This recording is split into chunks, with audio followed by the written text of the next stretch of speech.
ਦੇਸ਼ ਵਿਦੇਸ਼ ਵਿੱਚ ਬਾਝ ਟੀਵੀ ਦੇਖ ਰਹੇ ਸਾਰੇ ਦਰਸ਼ਕਾਂ ਨੂੰ ਜੀ ਆਇਆਂ। ਦਰਸ਼ਕੋ, ਜਿਸ ਤਰ੍ਹਾਂ ਤੁਹਾਨੂੰ ਪਤਾ ਹੀ ਹੈ ਕਿ ਇਸ ਵੇਲੇ ਅਸੀਂ ਇੱਕ ਤੁਹਾਡੇ ਲਈ ਖਾਸ ਪ੍ਰੋਗਰਾਮ ਲੈ ਕੇ ਆਉਂਦੇ ਹਾਂ, ਖਾਸ ਮੁਲਾਕਾਤ। ਤੇ ਮੈਂ ਫਿਰ ਸਨਮੁਖਾਂ ਤੁਹਾਡੇ ਜਸਵਿੰਦਰ ਦੂੜਾ ਇੱਕ ਨਵੇਂ ਮਹਿਮਾਨ ਨੂੰ ਲੈ ਕੇ ਹਾਜ਼ਰ ਹਾਂ। ਤੇ ਅੱਜ ਦੇ ਸਾਡੇ ਮਹਿਮਾਨ ਨੇ ਗੁਲਸ਼ਨ ਮਿਰਜ਼ਾਪੁਰੀ ਜੀ। ਵੈਸੇ ਤਾਂ ਇਹਦਾ ਦਾ ਨਾਮ ਗੁਲਸ਼ਨ ਸ਼ਰਮਾ ਹੈ, ਪਰ ਜਦੋਂ ਇਹ ਸਾਹਿਤਕ ਖੇਤਰ ਵਿੱਚ ਆਏ ਇਹਨਾਂ ਨੇ ਆਪਣਾ ਨਾਮ ਗੁਲਸ਼ਨ ਸ਼ਰਮਾ ਤੋਂ ਗੁਲਸ਼ਨ ਮਿਰਜ਼ਾਪੁਰੀ ਕਰ ਲਿਆ। ਤੇ ਬਾਕੀ ਦੀਆਂ ਗੱਲਾਂ ਆਪਾਂ ਇਹਨਾਂ ਦੇ ਨਾਲ ਹੀ ਕਰਦੇ ਹਾਂ। ਆਓ ਇਹਨਾਂ ਦੇ ਸਨਮੁਖ ਹੁੰਦੇ ਹਾਂ। ਗੁਲਸ਼ਨ ਮਿਰਜ਼ਾਪੁਰੀ ਜੀ, ਤੁਹਾਡਾ ਬਾਝ ਟੀਵੀ ਤੇ ਆਉਣ ਤੇ ਬਹੁਤ ਬਹੁਤ ਸਵਾਗਤ ਹੈ। ਧੰਨਵਾਦ ਜੀ। ਦੇਸ਼ ਵਿਦੇਸ਼ ਵਿੱਚ ਬੈਠੇ ਬਾਝ ਟੀਵੀ ਦੇਖ ਰਹੇ ਸਾਰੇ ਦਰਸ਼ਕਾਂ ਨੂੰ ਪਿਆਰ ਭਰੀ ਸਤਿ ਸ੍ਰੀ ਅਕਾਲ, ਆਦਾਬ, ਨਮਸਕਾਰ ਜੀ ਮਿਰਜ਼ਾਪੁਰੀ ਜੀ, ਅਸੀਂ ਇਸ ਪ੍ਰੋਗਰਾਮ ਦੇ ਵਿੱਚ ਇੱਕ ਲੇਖਕ ਦੇ ਜੀਵਨ ਬਾਰੇ, ਉਹਦੀਆਂ ਰਚਨਾਵਾਂ ਬਾਰੇ, ਉਹਦੇ ਬਚਪਨ ਬਾਰੇ ਗੱਲਾਂ ਕਰਦੇ ਹਾਂ। ਤਾਂ ਆਪਾਂ ਵੀ ਤੁਹਾਡੀ ਗੱਲ ਜੇ ਸਾਹਿਤਕ ਖੇਤਰ ਤੋਂ ਸ਼ੁਰੂ ਕਰਦੇ ਹਾਂ। ਜਦੋਂ ਗੁਲਸ਼ਨ ਮਿਰਜ਼ਾਪੁਰੀ ਨੂੰ ਜਿਹੜੀ ਸਾਹਿਤਕ ਗੁੜਤੀ ਕਦੋਂ ਮਿਲਦੀ ਆ ਤੇ ਕਿੱਥੇ ਮਿਲਦੀ ਆ? ਉਹਦੇ ਕਿਸ ਜਿਹੜਾ ਸਮਾਂ ਸੀ, ਕਿਹੋ ਜਿਹਾ ਸਮਾਂ ਸੀ, ਜਾਂ ਕਿ ਕਿਹੜਾ ਸਮਾਂ ਸੀਗਾ ਜਿਹੜਾ ਗੁਲਸ਼ਨ ਸ਼ਰਮਾ ਸਾਹਿਤਕ ਖੇਤਰ ਦੇ ਵਿੱਚ ਆਉਂਦੇ ਆ? ਜੀ, ਇਹ 1977-78 ਦੀ ਗੱਲ ਆ, ਜਦੋਂ ਐਮਰਜੈਂਸੀ ਦਾ ਦੌਰ ਚੱਲ ਰਿਹਾ ਸੀ। ਜੀ, ਜਸਵੰਤ ਸਿੰਘ ਕੰਵਲ ਜੀ ਦਾ ਨਾਵਲ ਆਇਆ ਸੀ ਲਹੂ ਦੀ ਲੋਅ, ਜਿਹਦੇ ਤੇ ਜਿਹਨੂੰ ਬੈਨ ਕਰ ਦਿੱਤਾ ਗਿਆ ਸਰਕਾਰ ਵੱਲੋਂ। ਜੀ, ਤੇ ਉਹ ਅਸੀਂ ਸਾਡੇ ਹੱਥੋਂ ਨਾਵਲ ਲੱਗ ਗਿਆ। ਮੇਰੇ ਤਾਇਆ ਜੀ ਦੇ ਲੜਕੇ ਸੀ ਵਿਨੋਦ ਕੁਮਾਰ ਜੀ, ਮੈਂ ਸੀ, ਇੱਕ ਮੇਰਾ ਹੋਰ ਦੋਸਤ ਸੀ। ਸਾਨੂੰ ਸਾਹਿਤਕ ਚੇਤਕ ਬਹੁਤ ਹੀ ਨਾਵਲ ਵਗੈਰਾ ਪੜ੍ਹਨ ਦੀ। ਜੀ, ਤੇ ਅਸੀਂ ਉਹ ਨਾਵਲ ਦਿਨੇ ਪੜ੍ਹਨ ਦੀ ਬਜਾਏ ਕੋਈ ਸ਼ਿਕਾਇਤ ਨਾ ਕਰਦੇ, ਪੁਲਿਸ ਸਾਨੂੰ ਫੜ ਕੇ ਲੈ ਜਾਵੇ। ਤੇ ਅਸੀਂ ਉਹ ਨਾਵਲ ਰਾਤ ਨੂੰ ਦੀਵੇ ਦੀ ਲੋਏ, ਲਾਈਟ ਉਦੋਂ ਨਹੀਂ ਇੰਨੀ ਹੈਗੀ, ਪੇਂਡੂ ਜੀਵਨ ਸੀ ਸਾਡਾ ਜੀ, ਇਸ ਕਰਕੇ ਅਸੀਂ ਉਹ ਦੀਵੇ ਦੀ ਲੋਏ ਵਾਰੀ-ਵਾਰੀ ਪਾਠ ਕਰਦੇ, ਕਦੀ ਇੱਕ ਜਣਾ ਪੜ੍ਹਦਾ, ਦੂਜੇ ਸਰਵਣ ਕਰਦੇ। ਇਸ ਤਰ੍ਹਾਂ ਇਹ ਪੂਰਾ ਨਾਵਲ ਇੱਕੋ ਬੈਠ ਕੇ ਸਰਵਣ ਕੀਤਾ। ਉਸ ਤੋਂ ਬਾਅਦ ਜਸਵੰਤ ਸਿੰਘ ਕੰਵਲ ਜੀ ਦੇ ਬਹੁਤ ਸਾਰੇ ਨਾਵਲ ਪੜ੍ਹੇ, ਹੋਰ ਨਾਨਕ ਸਿੰਘ ਜੀ ਦੇ ਤੇ ਹੋਰ ਨਾਵਲ, ਮਤਲਬ ਜੋ ਵੀ ਉਸ ਟਾਈਮ ਤੇ ਵੱਡੇ ਵੱਡੇ ਸਾਹਿਤਕਾਰ ਸੀ, ਸਭ ਦੇ ਅਸੀਂ ਉਹ ਨਾਵਲ ਜਿਹੜੇ ਆ ਉਹ 10ਵੀਂ ਕਲਾਸ ਤੱਕ ਲਗਭਗ ਪੜ੍ਹ ਲਏ ਸੀ। ਜੀ, ਜੀ, ਜਾਣੀ ਕਿ ਕਹਿਣ ਦਾ ਭਾਵ ਹੈ ਕਿ ਜਿਹੜੀ ਵਾਰਤਕ ਤੋਂ ਤੁਹਾਡੀ ਜਿਹੜੀ ਸ਼ੁਰੂਆਤ ਹੁੰਦੀ ਆ, ਕਿ ਜਿਹੜੀ ਪੜ੍ਹਨ ਦੀ ਚੇਟਕ ਵੇਲਾ ਲੱਗੀ। ਹਾਂ, ਉਹ ਕੰਵਲ ਸਾਹਿਬ ਦੇ ਨਾਵਲ ਜਿਹੜੀ ਆ ਲਹੂ ਦੀ ਲੋਅ, ਜਿਹੜਾ ਲਹੂ ਦੀ ਲੋਅ, ਬਹੁਤਿਆਂ ਲੋਕਾਂ ਨੇ, ਵਾਕਈ ਤੁਹਾਡੀ ਕਹਿਣ ਦੀ ਗੱਲ ਸਹੀ ਹੈ ਕਿ ਲੋਕ ਹੀ ਪੜ੍ਹਿਆ, ਕਿਉਂਕਿ ਉਦੋਂ ਸਰਕਾਰ ਨੇ ਉਹਨੂੰ ਬੈਨ ਕਰਤਾ ਸੀ। ਉਹ ਜਿਹੜੀ ਆ ਮੂਵਮੈਂਟ ਤੇ ਸੀਗਾ ਇੱਕ। ਤੇ ਜੀ, ਤੇ ਉਸ ਤੋਂ ਬਾਅਦ ਤੁਸੀਂ ਕਵਿਤਾ ਜਿਹੜੀ ਲਿਖੀ ਜਾਂ ਪਹਿਲਾਂ ਕਹਾਣੀ ਲਿਖੀ, ਕਿਸ ਵੰਨਗੀ ਦੇ ਵਿੱਚ ਜਿਹੜਾ ਲਿਖਿਆ ਪਹਿਲਾਂ ਸਭ ਤੋਂ? ਮੈਂ ਕਾਲਜ ਨਰਾਲੇ ਗੁਰੂ ਨਾਨਕ ਪਬਲਿਕ ਹੈਗਾ, ਗੁਰੂ ਨਾਨਕ ਕਾਲਜ ਨਰਾਲਾ, ਉੱਥੇ ਜੀ ਪੜ੍ਹਦੇ ਹਾਂ। 1982 ਦੇ ਵਿੱਚ। ਉਸ ਤੋਂ ਪਹਿਲਾਂ ਸਾਨੂੰ ਚੇਟਕ ਤੇ ਹੈਗੀ ਹੀ ਸਿਰਫ ਸਾਹਿਤ ਪੜ੍ਹਨ ਦੀ। ਤੇ ਉਹ ਸਮਰਾਟ ਵਗੈਰਾ ਮੈਗਜ਼ੀਨ ਉਦੋਂ ਬਹੁਤ ਮਸ਼ਹੂਰ ਸੀ, ਸਾਡੇ ਪਿੰਡਾਂ 'ਚ ਆਉਂਦਾ ਸੀ। ਤੇ ਉਹਦੇ ਵਿੱਚ ਐਵੇਂ ਹੀ ਇੱਕ ਦਿਨ ਬੈਠੇ ਬੈਠੇ ਉਹ ਇੱਕ ਕਹਾਣੀ ਬੇਵਫਾ ਦੀਆਂ ਯਾਦਾਂ, ਜੀ, ਸਾਨੂੰ ਨਹੀਂ ਪਤਾ ਕਹਾਣੀ, ਅਸੀਂ ਤੇ ਆਪਣੀ ਸੱਚਾਈ ਜੀ ਦੇ ਰੂਪ 'ਚ ਉਹ ਕਹਾਣੀ ਜੀ ਲਿਖ ਕੇ ਐਵੇਂ ਪੋਸਟ ਕਰ ਦਿੱਤੀ। ਜੀ, ਤੇ ਉਹ ਹਫ਼ਤੇ ਬਾਅਦ ਮੈਨੂੰ ਮੇਰੀ ਖੁਸ਼ੀ ਦਾ ਟਿਕਾਣਾ ਨਾ ਰਿਹਾ ਜਦੋਂ ਮੇਰੇ ਦੋਸਤਾਂ ਨੇ ਦੱਸਿਆ ਕਿ ਤੇਰੀ ਕਹਾਣੀ ਸਮਰਾਟ ਵਿੱਚ ਛਪੀ ਹੈ। ਜੀ, ਤੇ ਬਸ ਫਿਰ ਉਹ ਉੱਥੋਂ ਸਫ਼ਰ ਸ਼ੁਰੂ ਹੋ ਗਿਆ। ਫਿਰ ਸਮਰਾਟ ਦੇ ਨਾਲ ਸਾਡਾ ਇਦਾਂ ਦਾ ਲਿੰਕ ਬਣਿਆ ਕਿ 4 ਕਿਲੋਮੀਟਰ ਸਾਡੇ ਤੋਂ ਨਰਾਲਾ ਸੀ। ਅਸੀਂ ਸਮਰਾਟ ਲੈਣ ਵਾਸਤੇ ਸਾਈਕਲ ਤੇ ਨਰਾਲੇ ਜਾਣਾ ਸ਼ਨੀਵਾਰ ਨੂੰ। ਜੀ, ਤੇ ਉਹਨਾਂ ਕਹਿਣਾ ਅਜੇ ਨਹੀਂ ਆਇਆ, ਸ਼ਾਮ ਤੱਕ ਸ਼ਾਇਦ ਆਵੇ। ਸ਼ਾਮ ਨੂੰ ਫਿਰ ਜਾਣਾ, ਤੇ ਕਈ ਵਾਰੀ ਸ਼ਾਮ ਨੂੰ ਵੀ ਨਹੀਂ ਆਉਣਾ, ਕਹਿਣਾ ਕੱਲ ਪਤਾ ਕਰਿਓ। ਜੀ, ਤੇ ਉਹ ਰਾਤ ਬੜੀ ਔਖੀ ਜਿਹੀ ਕੱਢਣੀ, ਕਿਉਂਕਿ ਸਾਨੂੰ ਇੰਨੀ ਜ਼ਿਆਦਾ ਤਲਬ ਜੀ ਹੁੰਦੀ ਸੀ ਵੀ ਆਪਣੀ ਰਚਨਾ ਦੇਖੀਏ। ਬਿਲਕੁਲ, ਕਿ ਹਰ ਹਫ਼ਤੇ ਸਾਡੀ ਉਹਦੇ ਵਿੱਚ ਰਚਨਾ ਸ਼ਬਦ ਸੀ, ਕਹਾਣੀ, ਮਿੰਨੀ ਕਹਾਣੀ, ਕਵਿਤਾ, ਕੁਝ ਸਫ਼ਰ ਸਾਡਾ ਸ਼ੁਰੂ ਹੁੰਦਾ। ਤਾਂ ਪਹਿਲਾਂ ਕਹਾਣੀ ਲਿਖੀ ਤੁਸੀਂ, ਜਿਹੜੀ ਬੇਵਫਾ ਦੀ, ਜਿਹੜੀ ਨਾਲ ਉਹਦਾ ਸੰਬੰਧ ਸੀਗਾ, ਜਿਹੜਾ ਬੇਵਫਾ ਦੀਆਂ ਯਾਦਾਂ, ਤੇ ਉਹ ਕਹਾਣੀ ਨਿੱਜਦੀ ਸੀ ਜਾਂ ਪਰਦੀ ਸੀਗੀ? ਜਿਹੜੀ ਉਹ ਕਹਾਣੀ ਤੇ ਨਿੱਜਦੀ ਸੀ ਜੀ, ਪਰ ਹੁਣ ਜੀਵਨ ਦੇ ਇਸ ਸਫ਼ਰ 'ਚ ਆਪਾਂ ਚਰਚਾ ਕਰਦੇ ਹਾਂ। ਤੇ ਉਹ ਹੁਣ ਉਹ ਥੋੜਾ ਠੀਕ ਜਿਹਾ ਨਹੀਂ ਲੱਗਦਾ, ਕਿਉਂ ਬੱਚੇ, ਪਰਿਵਾਰ ਸਭ ਆਪਣੀ ਆਪਣੀ ਜਗ੍ਹਾ ਤੇ। ਬਾਕੀ ਉਹ ਉਮਰ ਦੀ ਜਵਾਨੀ ਦੇ ਵਿੱਚ ਹਰ ਸ਼ਖਸ ਛੱਲੇ ਮੁੰਡੀਆਂ ਵਟਾਉਣ ਤੱਕ ਬਿਲਕੁਲ ਵਟਾਉਂਦਾ ਹੀ ਹੈ, ਚਾਹੇ ਕੋਈ ਲੜਕੀ ਹੋਵੇ ਚਾਹੇ ਲੜਕਾ ਹੋਵੇ। ਉਹ ਉਮਰ ਦਾ ਪੜਾਅ ਇੱਕ ਇੱਦਾਂ ਦਾ ਹੁੰਦਾ। ਬਿਲਕੁਲ, ਜਿਹੜੀ ਉਹ ਵੈਸੇ ਵੀ ਸਾਹਿਤਕਾਰ ਦੀ ਜਿਹੜੀ ਸਾਹਿਤ ਦੀ ਰਚਨਾ ਵੀ ਸ਼ੁਰੂ ਹੁੰਦੀ ਆ, ਉਹ ਪਿਆਰ ਮੁਹੱਬਤ ਤੋਂ ਸ਼ੁਰੂ ਹੁੰਦੀ ਆ। ਉਹ ਕੋਈ ਨਾ ਕੋਈ ਉਹਦਾ ਜਿਹੜਾ ਵਿਸ਼ਾ ਆ, ਜਾਂ ਉਹ ਬੇਵਫਾਈ ਦਾ ਹੁੰਦਾ, ਜਾਂ ਪਿਆਰ ਮੁਹੱਬਤ ਦੇ ਜਹਾਜ਼ ਦਾ ਹੁੰਦਾ, ਜਾਂ ਕਿਸੇ ਨਾ ਕਿਸੇ ਇਸ ਤਰ੍ਹਾਂ ਦਾ ਹੁੰਦਾ ਆ। ਤੇ ਉਸ ਤੋਂ ਬਾਅਦ ਤੁਹਾਡੀਆਂ ਜਿਹੜੀਆਂ ਸ਼ੁਰੂਆਤੀ ਕਹਾਣੀਆਂ ਲਿਖੀਆਂ, ਸਮਰਾਟ ਵਿੱਚ ਵੀ ਛਪੀਆਂ। ਇਹਦੇ ਨਾਲ ਨਾਲ ਫਿਰ ਤੁਹਾਡਾ ਜਦੋਂ ਦੌਰ ਖੇਤਰ, ਸਾਹਿਤਕ ਖੇਤਰ ਵੱਧਦਾ ਗਿਆ ਹੋਣਾ, ਹੋਰ ਕਿਹੜੇ ਕਿਹੜੇ ਸਾਲੇ ਮੈਗਜ਼ੀਨ ਸੀਗੇ ਜਦੋਂ ਜਦੋਂ ਤੁਸੀਂ ਉਹ ਫਿਰ ਛਪਣਾ ਸ਼ੁਰੂ ਹੋ ਗਏ ਜਦੋਂ ਨਾਲ ਉਦੋਂ ਬਹੁਤ ਜੀ। ਸਾਰੇ ਮਸ਼ਹੂਰ ਮੈਗਜ਼ੀਨ ਸੀ, ਜਿੱਦਾਂ ਜਲੰਧਰ ਤੋਂ ਹਾਣੀ ਸ਼ਬਦ ਆਈ, ਸਿਮਰਨ ਸ਼ਬਦ ਆਈ, ਲੁਧਿਆਣੇ ਤੋਂ ਪੰਜਾਬ ਬੁਲਟਨ ਸ਼ਬਦ ਆਈ, ਗੋਲਚਮਨ ਸ਼ਬਦ ਆਈ ਜੀ। ਫਿਰ ਇੱਕ ਸੰਜੋਗੀ ਮੇਲੇ ਮੈਗਜ਼ੀਨ ਸੀ, ਫਿਰ ਬਾਬਾ ਬਕਾਲਾ ਸਾਹਿਬ ਤੋਂ ਕੌਮੀ ਸੁਤੰਤਰ ਸੀ। ਬਾਕੀ ਹੁਣ ਜਿੰਨੇ ਜੇ ਗਿਣਤੀ ਕਰਨ ਲੱਗੀ ਤਾਂ ਮੈਨੂੰ ਲੱਗਦਾ ਬਹੁਤ ਲਿਸਟ ਜ਼ਿਆਦਾ ਲੰਬੀ ਹੈ ਜੀ। ਉਸ ਤੋਂ ਬਾਅਦ ਅਕਾਲੀ ਪੱਤਰਕਾਰ ਨੇ ਮੇਰੀਆਂ ਵੱਡੀਆਂ ਕਹਾਣੀਆਂ ਪ੍ਰਮੁੱਖ ਪੰਨੇ ਤੇ ਛਾਪੀਆਂ ਸ਼ੁਰੂ ਕੀਤੀਆਂ, ਜਿਹੜੇ ਮੈਗਜ਼ੀਨ ਸਾਹਿਤਕ ਮੈਗਜ਼ੀਨ ਦੇ ਵਿੱਚ ਇਹ ਮੈਂ ਆਪਣਾ 88-90 ਦੇ ਦਹਾਕੇ ਦੀਆਂ ਗੱਲਾਂ ਕਰ ਰਿਹਾ ਜੀ। ਜੀ, ਜਿਹੜਾ ਸ਼ੁਰੂਆਤੀ ਸੀਗੀਆਂ ਜਿਹੜੀਆਂ ਤੁਸੀਂ ਫਿਰ ਅਖਬਾਰਾਂ 'ਚ ਮੈਗਜ਼ੀਨਾਂ ਛਪਦੇ ਸੀ, ਉਦੋਂ ਮਾਨ ਸਨਮਾਨ ਵੀ ਮਿਲਦਾ ਸੀਗਾ, ਯਾਰਾਂ ਦੋਸਤਾਂ ਨੇ ਬੜਾ ਨਾਲ ਕਰਨਾ ਹੋਣਾ, ਬੇਹੰਗਾ ਤੁਹਾਡੀ ਛਪੀ ਆ ਜਾਂ ਅਖਬਾਰ ਲੈ ਕੇ ਸਾਰੇ ਦਿਖਾਉਂਦੇ ਫਿਰਨਾ, ਉਹ ਮਾਹੌਲ ਸੀਗਾ। ਤੇ ਅੱਜ ਕੱਲ੍ਹ ਜਿਹੜਾ ਸੋਸ਼ਲ ਮੀਡੀਆ ਦਾ ਮਾਹੌਲ ਆ, ਅੱਜ ਕੱਲ੍ਹ ਜਿਹੜੀ ਆ ਪ੍ਰਿੰਟ ਦੇ ਵਿੱਚ ਆਪਾਂ ਕਹਾਣੀ ਕਵਿਤਾ ਘੱਟ ਛਪਦੀ ਆ ਜਾਂ ਕਹਿ ਲਓ, ਤੇ ਨਵੇਂ ਸੋਸ਼ਲ ਮੀਡੀਆ 'ਤੇ ਫਟਾਫਟ ਪਾ ਦਿੰਦੇ ਆ। ਜਿਹੜੀ ਇਹਦੇ ਵਿੱਚ ਕਈ ਵਾਰੀ ਇੱਦਾਂ ਵੀ ਦੇਖਣ ਵਿੱਚ ਆਉਂਦਾ ਕਿ ਉਹ ਸੋਸ਼ਲ ਮੀਡੀਆ 'ਤੇ ਜਿਹੜੀ ਕਵਿਤਾ ਜਾਂ ਰਚਨਾ ਹੁੰਦੀ ਆ ਉਹ ਇੰਨੀ ਪਾਏਦਾਰ ਵੀ ਨਹੀਂ ਹੁੰਦੀ ਜੀ। ਤੇ ਉਹਦਾ ਤੇ ਤੁਸੀਂ ਉਹ ਜਿਹੜਾ ਪੁਰਾਣਾ ਸੀਗਾ ਜਦੋਂ ਤੁਹਾਡੀ ਕਵਿਤਾ ਛਪਦੀ ਸੀ ਜਾਂ ਹੋਰ ਤੁਸੀਂ ਵਿੱਚ ਛਪਦੇ ਸੀ, ਅੱਜ ਦਾ ਕਿਹੋ ਜਿਹਾ ਤਰੀਕੇ ਨਾਲ ਦੇਖਦੇ ਆ ਵੀ ਅੱਜ ਉਹ ਮਾਹੌਲ ਦੇ ਹਿਸਾਬ ਨਾਲ? ਦੇਖੋ ਜੀ, ਅਖਬਾਰ ਮੈਗਜ਼ੀਨ ਦੇ ਵਿੱਚ ਛਪਣਾ ਤੇ ਬੜਾ ਔਖਾ ਸੀ। ਕਈਆਂ ਦੀਆਂ ਤੇ ਰਚਨਾਵਾਂ ਭੇਜਦੇ ਸੀ, ਉਹ ਛਾਪਦੇ ਹੀ ਨਹੀਂ। ਬਿਲਕੁਲ। ਕਈ ਵਾਰ ਸਾਡੀਆਂ ਵੀ ਰਚਨਾਵਾਂ ਪਹਿਲਾਂ ਸ਼ੁਰੂਆਤੀ ਦੌਰ ਦੇ ਵਿੱਚ ਨਹੀਂ ਛਪੀਆਂ। ਜਦੋਂ ਸਾਡਾ ਹੌਲੀ ਹੌਲੀ ਸਾਹਿਤਕ ਨਾਮ ਬਣਦਾ ਗਿਆ ਤੇ ਫਿਰ ਜਿਹੜੇ ਮਰਜ਼ੀ ਅਸੀਂ ਮੈਗਜ਼ੀਨ ਨੂੰ ਵੀ ਭੇਜਿਆ, ਹਰ ਇੱਕ ਨੇ ਸਾਡੀ ਰਚਨਾ ਛਾਪ ਕੇ ਸਾਡੇ ਮਾਨ ਸਨਮਾਨ 'ਚ ਵਾਧਾ ਕੀਤਾ। ਤੇ ਅੱਜ ਉਹ ਕੱਚੀਆਂ ਅਣਘੜਤ ਜੀਆਂ ਜਿਹੜੀਆਂ ਰਚਨਾਵਾਂ ਨੇ, ਉਹਨਾਂ ਦੇ ਉੱਤੇ ਲੋਕੀ ਸੋਸ਼ਲ ਮੀਡੀਆ ਦੇ ਉੱਤੇ ਵਾਹ ਕਰਦੇ ਆ।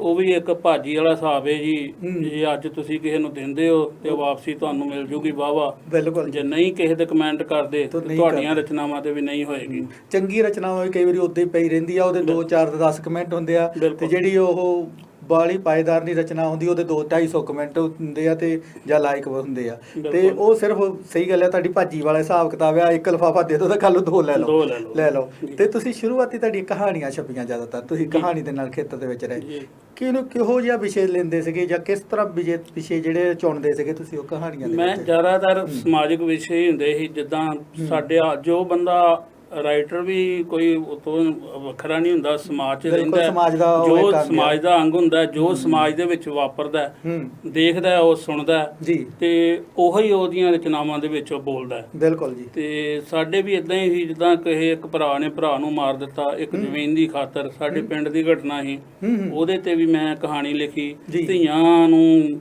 ਦਾਜ ਦੇ ਕਰਕੇ ਉਦੋਂ ਮਾਰਿਆ ਸਾੜਿਆ ਜਾਂਦਾ ਸੀ, ਉਦੋਂ ਸਟੋਵ ਦਾ ਦੌਰ ਸੀ। ਤੇ ਉਹ ਅਕਸਰ ਉਹ ਸਾਰੀਆਂ ਚੀਜ਼ਾਂ ਜਿਹੜੀਆਂ ਉਹ ਮੇਰੀਆਂ ਕਹਾਣੀਆਂ ਦੇ ਵਿੱਚ ਹੁੰਦੀਆਂ, ਉਹ ਵਿਸ਼ੇ 'ਚ ਹੁੰਦੀਆਂ ਸੀ। ਬਾਕੀ ਪਿਆਰ ਮੁਹੱਬਤ ਵੀ, ਕਿਉਂਕਿ ਜਵਾਨੀ ਦਾ ਦੌਰ ਸੀ, ਪਿਆਰ ਮੁਹੱਬਤ ਦੀਆਂ ਵੀ ਬਹੁਤ ਸਾਰੀਆਂ ਕਹਾਣੀਆਂ, ਕਿਉਂਕਿ ਪਿਆਰ ਮੁਹੱਬਤ ਜਿਹੜਾ ਵੱਖਰ ਜਿਹੜਾ ਸਾਹਿਤ ਹੈ ਜਿਹੜਾ ਹੈ ਨਾ, ਬਿਨਾਂ ਤਾਂ ਉਹਦਾ ਵੀ ਅਧੂਰਾ ਆ, ਕਿਉਂਕਿ ਜਿੰਨਾ ਤੱਕ ਉਹਦੇ ਵਿੱਚ ਮਿਠਾਸ ਨਹੀਂ ਆਉਂਦੀ, ਉਹ ਪਿਆਰ ਮੁਹੱਬਤ ਦੀ ਮਿਠਾਸ ਆ, ਚਾਹੇ ਉਹ ਵਿਜੋਗ ਦੀ ਆ ਚਾਹੇ ਸੰਜੋਗ ਦੀ ਆ, ਜਿਹੜੀ ਵੀ ਹੈਗੀ ਆ। ਉਸ ਤੋਂ ਬਾਅਦ ਤੁਸੀਂ ਜਿਹੜੀ ਆ ਕਹਾਣੀ ਲਿਖਦੇ ਜਿਹੜੀ ਕਵਿਤਾ ਦੇ ਖੇਤਰ ਵਿੱਚ ਕਿਸ ਤਰ੍ਹਾਂ ਆਉਣ ਹੋਇਆ, ਜਾਂ ਕੋਈ ਇਸ ਤਰ੍ਹਾਂ ਦਾ ਇਨਸਾਨ ਮਿਲਿਆ ਜਿਹੜਾ ਤੁਹਾਨੂੰ ਕਵਿਤਾ ਦੇ ਖੇਤਰ 'ਚ ਜਿਹੜੇ ਗਜ਼ਲ ਤੁਸੀਂ ਅੱਜ ਤੱਕ ਜਿਹੜੀ ਆ ਮੇਨ ਜਿਹੜਾ ਤੋਂ ਗਜ਼ਲ ਲਿਖੀ, ਗਜ਼ਲ ਜ਼ਿਆਦਾਤਰ, ਤੇ ਉਹ ਫਿਰ ਤੁਹਾਡਾ ਜਿਹੜਾ ਕਵਿਤਾ ਵੱਲ ਨੂੰ ਕਿਸ ਤਰ੍ਹਾਂ ਆਉਣ ਹੋ ਗਿਆ?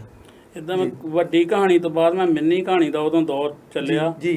ਤੇ ਮਿੰਨੀ ਕਹਾਣੀ ਦੇ ਬਹੁਤ ਸਾਰੇ ਕੰਪੀਟੀਸ਼ਨ ਅਕਸਰ ਹੁੰਦੇ ਰਹਿੰਦੇ ਸੀ, ਕਿਉਂਕਿ ਇਹਨੂੰ ਵਧਾਵਾ ਦੇਣ ਵਾਸਤੇ, ਅੱਗੇ ਵਧਾਉਣ ਵਾਸਤੇ ਮਿੰਨੀ ਕਹਾਣੀ ਦੇ ਕੰਪੀਟੀਸ਼ਨ ਹੁੰਦੇ ਸੀ, ਜਿਨ੍ਹਾਂ ਵਿੱਚ ਮੈਂ ਬਾਬਾ ਬਕਾਲਾ ਸਾਹਿਬ ਸਭਾ ਵਾਲਿਆਂ ਨੇ ਵੀ ਇੱਕ ਕੋਈ ਇਦਾਂ ਪ੍ਰੋਗਰਾਮ ਕਰਾਇਆ, ਉਹਦੇ 'ਚ ਮੇਰਾ ਸਨਮਾਨ ਕੀਤਾ, ਮੇਰੀ ਕਹਾਣੀ ਚੁਣੀ ਗਈ।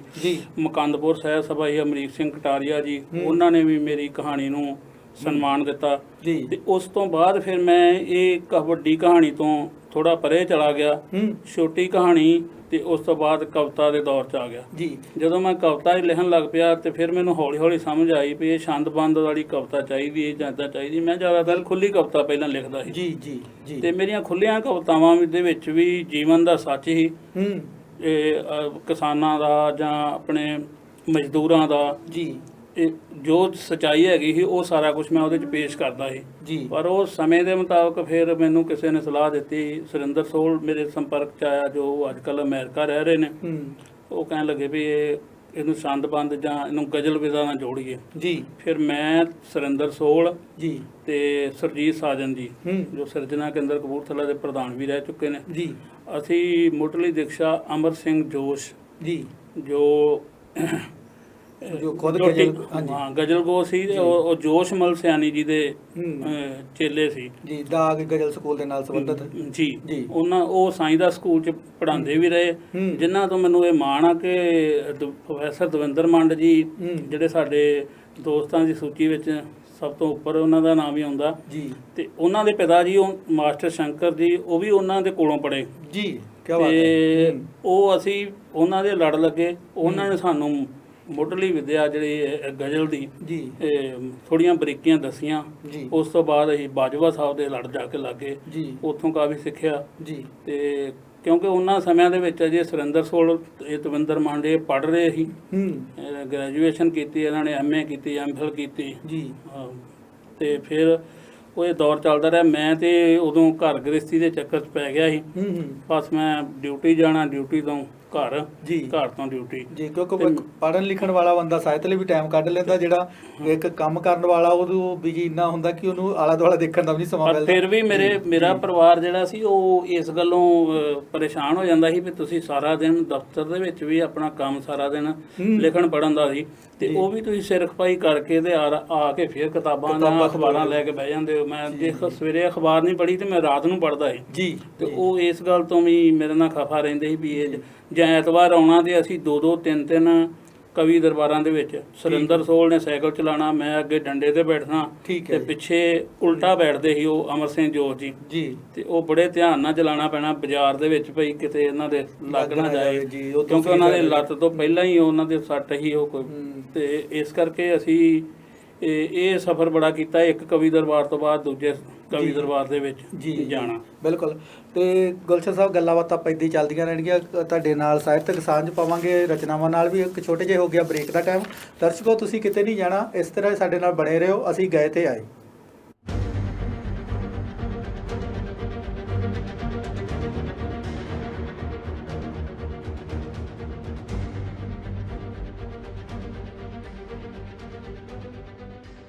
ਲੌਂਗ ਆਈਲੈਂਡ ਪੰਜਾਬੀ ਸਰਕਲ ਬੜੇ ਮਾਣ ਨਾਲ ਪੇਸ਼ ਕਰਦੇ ਨੇ ਵਿਸਾਖੀ ਮੇਲਾ ਇਨ ਲੌਂਗ ਆਈਲੈਂਡ, ਜਿਸ ਵਿੱਚ ਧਮਾਲਾ ਪਾਉਣਗੇ ਗੋਲਡਨ ਸਟਾਰ ਮਲਕੀਤ ਸਿੰਘ, ਕਾਲੀ ਐਨਕ ਨਾ ਲਾਇਆ ਕਰਨੀ ਤੂੰ ਪਹਿਲਾਂ ਹੀ ਸੋਹਣੀਆ, ਬਹੁਤੀ ਮੇਕਅਪ ਨਾ ਲਾਇਆ ਕਰਨੀ ਤੂੰ ਪਹਿਲਾਂ ਹੀ ਸੋਹਣੀਆ, ਸੁਰਾਂ ਦੀ ਮਲਕਾ ਗੁਰਲੇਜ਼ ਅਖਤਰ, ਮੇਰੇ ਯਾਰ ਨੂੰ ਦੱਪਣ ਨੂੰ ਫਿਰ ਦੇਸੀ ਪਰ ਦਬਦਾ ਕਿੱਥੇ ਆ, ਅਤੇ ਗਾਇਕ ਕੁਲਵਿੰਦਰ ਕੈਲੀ। ਨੀ ਜੇ ਪਹਿਲੇ ਹੱਲੇ ਦਿਲ ਨਾ ਮੈਂ ਪੱਟਦਾ, ਦੱਸ ਮੈਨੂੰ ਕਿਹਨੇ ਕਹਿਣਾ ਠੱਕਬਾਜ਼ ਸੀ। ਮੇਲੇ 'ਚ ਦਰਸ਼ਕਾਂ ਲਈ ਹੋਵੇਗੀ ਫ੍ਰੀ ਐਂਟਰੀ ਤੇ ਨਾਲ ਹੋਣਗੀਆਂ live performance, vendors, free kids entertainment. So ਮੇਲੇ 'ਚ ਰੌਣਕਾਂ ਵਧਾਉਣ ਲਈ ਪਹੁੰਚੋ 22 ਮਈ ਦਿਨ ਐਤਵਾਰ, Eisenhower park, field 6A, East Meadow, New York. ਵਧੇਰੇ ਜਾਣਕਾਰੀ ਲਈ ਸੰਪਰਕ ਕਰੋ। ਪੂਰੇ ਅਮਰੀਕਾ ਵਿੱਚ ਕਿਸੇ ਵੀ ਤਰ੍ਹਾਂ ਦੇ truck, trailers, flatbed, refrigerator and drive van, tractor ਆਦਿ ਸੇਵਾਵਾਂ ਵਾਸਤੇ call trailer and leasing company ਨਾਲ ਸੰਪਰਕ ਕਰੋ। ਕਾਲ ਟ੍ਰੇਲਰ ਕੋਲ 2018, 19 ਅਤੇ 20 ਦੇ ਘੱਟ ਮਾਈਲੇਜ ਵਾਲੇ ਟਰੱਕ ਖਰੀਦਣ ਵਾਸਤੇ ਉਪਲਬਧ ਹਨ। ਕਾਲ ਟ੍ਰੇਲਰ ਕੋਲ ਵੈਨਗਾਰਡ ਦੀ ਪੂਰੇ ਕੈਲੀਫੋਰਨੀਆ ਦੀ ਡੀਲਰਸ਼ਿਪ ਹੈ। ਅਸੀਂ ਸਾਰੇ ਅਮਰੀਕਾ ਵਿੱਚ ਸੇਵਾਵਾਂ ਪ੍ਰਦਾਨ ਕਰਦੇ ਹਾਂ।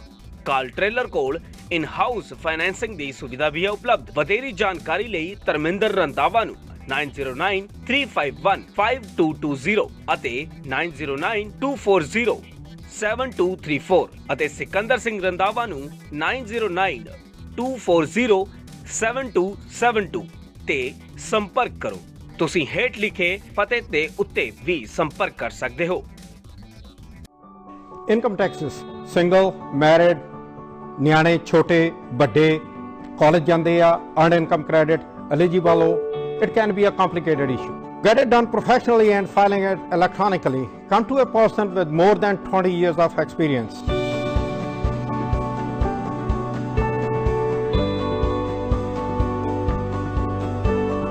ਇਹ ਵੀ ਇੱਕ ਰੱਬ ਦੇ ਬੰਦਿਆਂ ਦਾ ਘਰ ਹੈ, ਜਿੱਥੇ ਸਿਰਫ ਇੱਕ ਧਰਮ ਤੇ ਜਾਤ ਹੈ। ਇਨਸਾਨੀਅਤ ਜਿੱਥੇ ਕੋਈ ਵੱਡਾ ਤੇ ਛੋਟਾ ਨਹੀਂ, ਜਿੱਥੇ ਖੁਸ਼ੀਆਂ ਇੱਕੋ ਜਿਹੀਆਂ ਵੰਡੀਆਂ ਜਾਂਦੀਆਂ ਨੇ। ਬੌਧਿਕਤਾ ਦਾ ਵਿਕਾਸ ਰੱਬ ਦੇ ਹੱਥ ਹੈ, ਪਰ ਰੱਬ ਦੇ ਜੀਆਂ ਦੀ ਸੰਭਾਲ ਤਾਂ ਬੰਦਾ ਹੀ ਕਰ ਸਕਦਾ ਹੈ। ਅਜਿਹੀ ਇੱਕ ਮਿਸਾਲ ਅਮਰੀਕਾ ਦੇ ਮੈਰੀਲੈਂਡ ਵਿਖੇ centre for social change. Visit ਔਰ ਕਾਲ। ਮੋਰ ਇਨਫੋਰਮੇਸ਼ਨ ਜੈਸੀ ਸਿੰਘ ਐਂਡ ਸਾਜਿਦ ਤਰਾਰ। ਨਿਊਯਰਸੀ ਅਤੇ ਕੈਲੀਫੋਰਨੀਆ ਦੇ ਪ੍ਰਸਿੱਧ advocate Jaspreet Singh attorney at law, ਜਿਹੜੇ ਕਿ deputation, defence, appeal, family law, bankruptcy ਦੇ ਵਿੱਚ ਮਾਹਰ ਨੇ।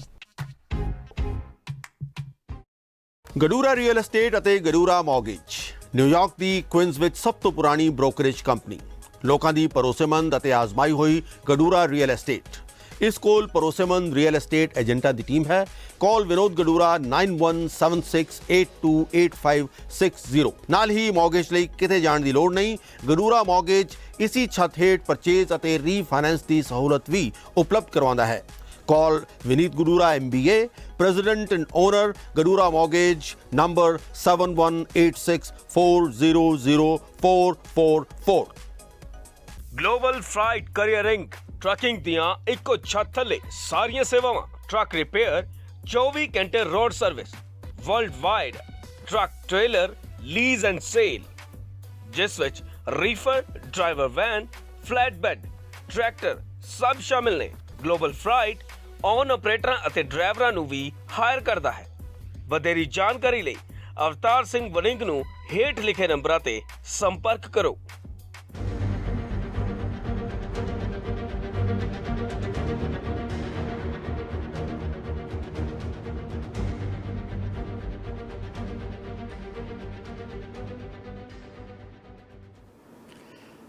ਦਰਸ਼ਕੋ, ਸਾਡੇ ਨਾਲ ਜੁੜੇ ਰਹਿਣ ਦੇ ਲਈ ਧੰਨਵਾਦ।